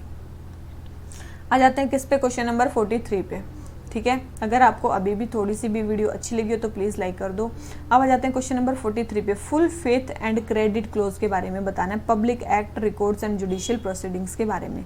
Full faith and credit close होता है कि मतलब जो ये लॉज हैं ये कहीं भी यूज़ किए जा सकते हैं आउटसाइड द टेरिटरी। मान लो कि कोई केस दिल्ली में बना है तो वो झारखंड में यूज़ किया जा सकता है, कुछ ऐसी चीज़, ठीक है। तो सबसे पहले है पब्लिक एक्ट का मतलब है केवल और केवल लेजिस्लेटिव एक्ट गवर्नमेंट के, ऐसा नहीं है। पब्लिक एक्ट का मतलब है लेजिस्लेटिव एक्ट साथ में एग्जीक्यूटिव एक्ट्स भी क्या आते हैं, उसमें एग्जीक्यूटिव एक्ट्स भी आते हैं। तो पब्लिक एक्ट में दोनों ही आते हैं, केवल ये नहीं आता। तो फर्स्ट स्टेटमेंट हमारी रॉन्ग होगी। हमें क्या बतानी है, करेक्ट स्टेटमेंट बतानी है। तो फर्स्ट स्टेटमेंट रॉन्ग, इसका मतलब सेकंड करेक्ट है, ठीक है। सेकंड करेक्ट है मतलब the judgments of civil court in any part of India are capable of execution anywhere within India, बिल्कुल। थर्ड है लेकिन क्रिमिनल कोर्ट्स का नहीं होता। क्रिमिनल कोर्ट्स का ये नहीं है कि एक स्टेट में क्रिमिनल कोर्ट ने फांसी की सजा दे दी तो दूसरी स्टेट में भी देनी पड़ेगी, ऐसा नहीं है। केवल सिविल केसेस के लिए मेनली एक दूसरे के जजमेंट चलते हैं। थर्ड है it mandate the courts of a state to enforce the penal laws of another. देखो अभी बताया पिनल लॉज या क्रिमिनल लॉज नहीं होते, केवल सिविल लॉज होते हैं। तो इसका आंसर हमारा क्या हो जाता है, सी, ठीक है। तो ये चीज़ आपको ध्यान रखनी है, और बस सिविल केसेस के लिए ये मेनली। क्वेश्चन नंबर 43 आंसर हो गया सी। आ जाते हैं 44 पे। Extra territorial legislation can only be made by parliament of India. देखो एक्स्ट्रा टेरिटोरियल लेजिस्लेशन केवल पार्लियामेंट बना सकती है, तो बिल्कुल पार्लियामेंट ही बना सकती है, स्टेट कैसे बना सकती हैं।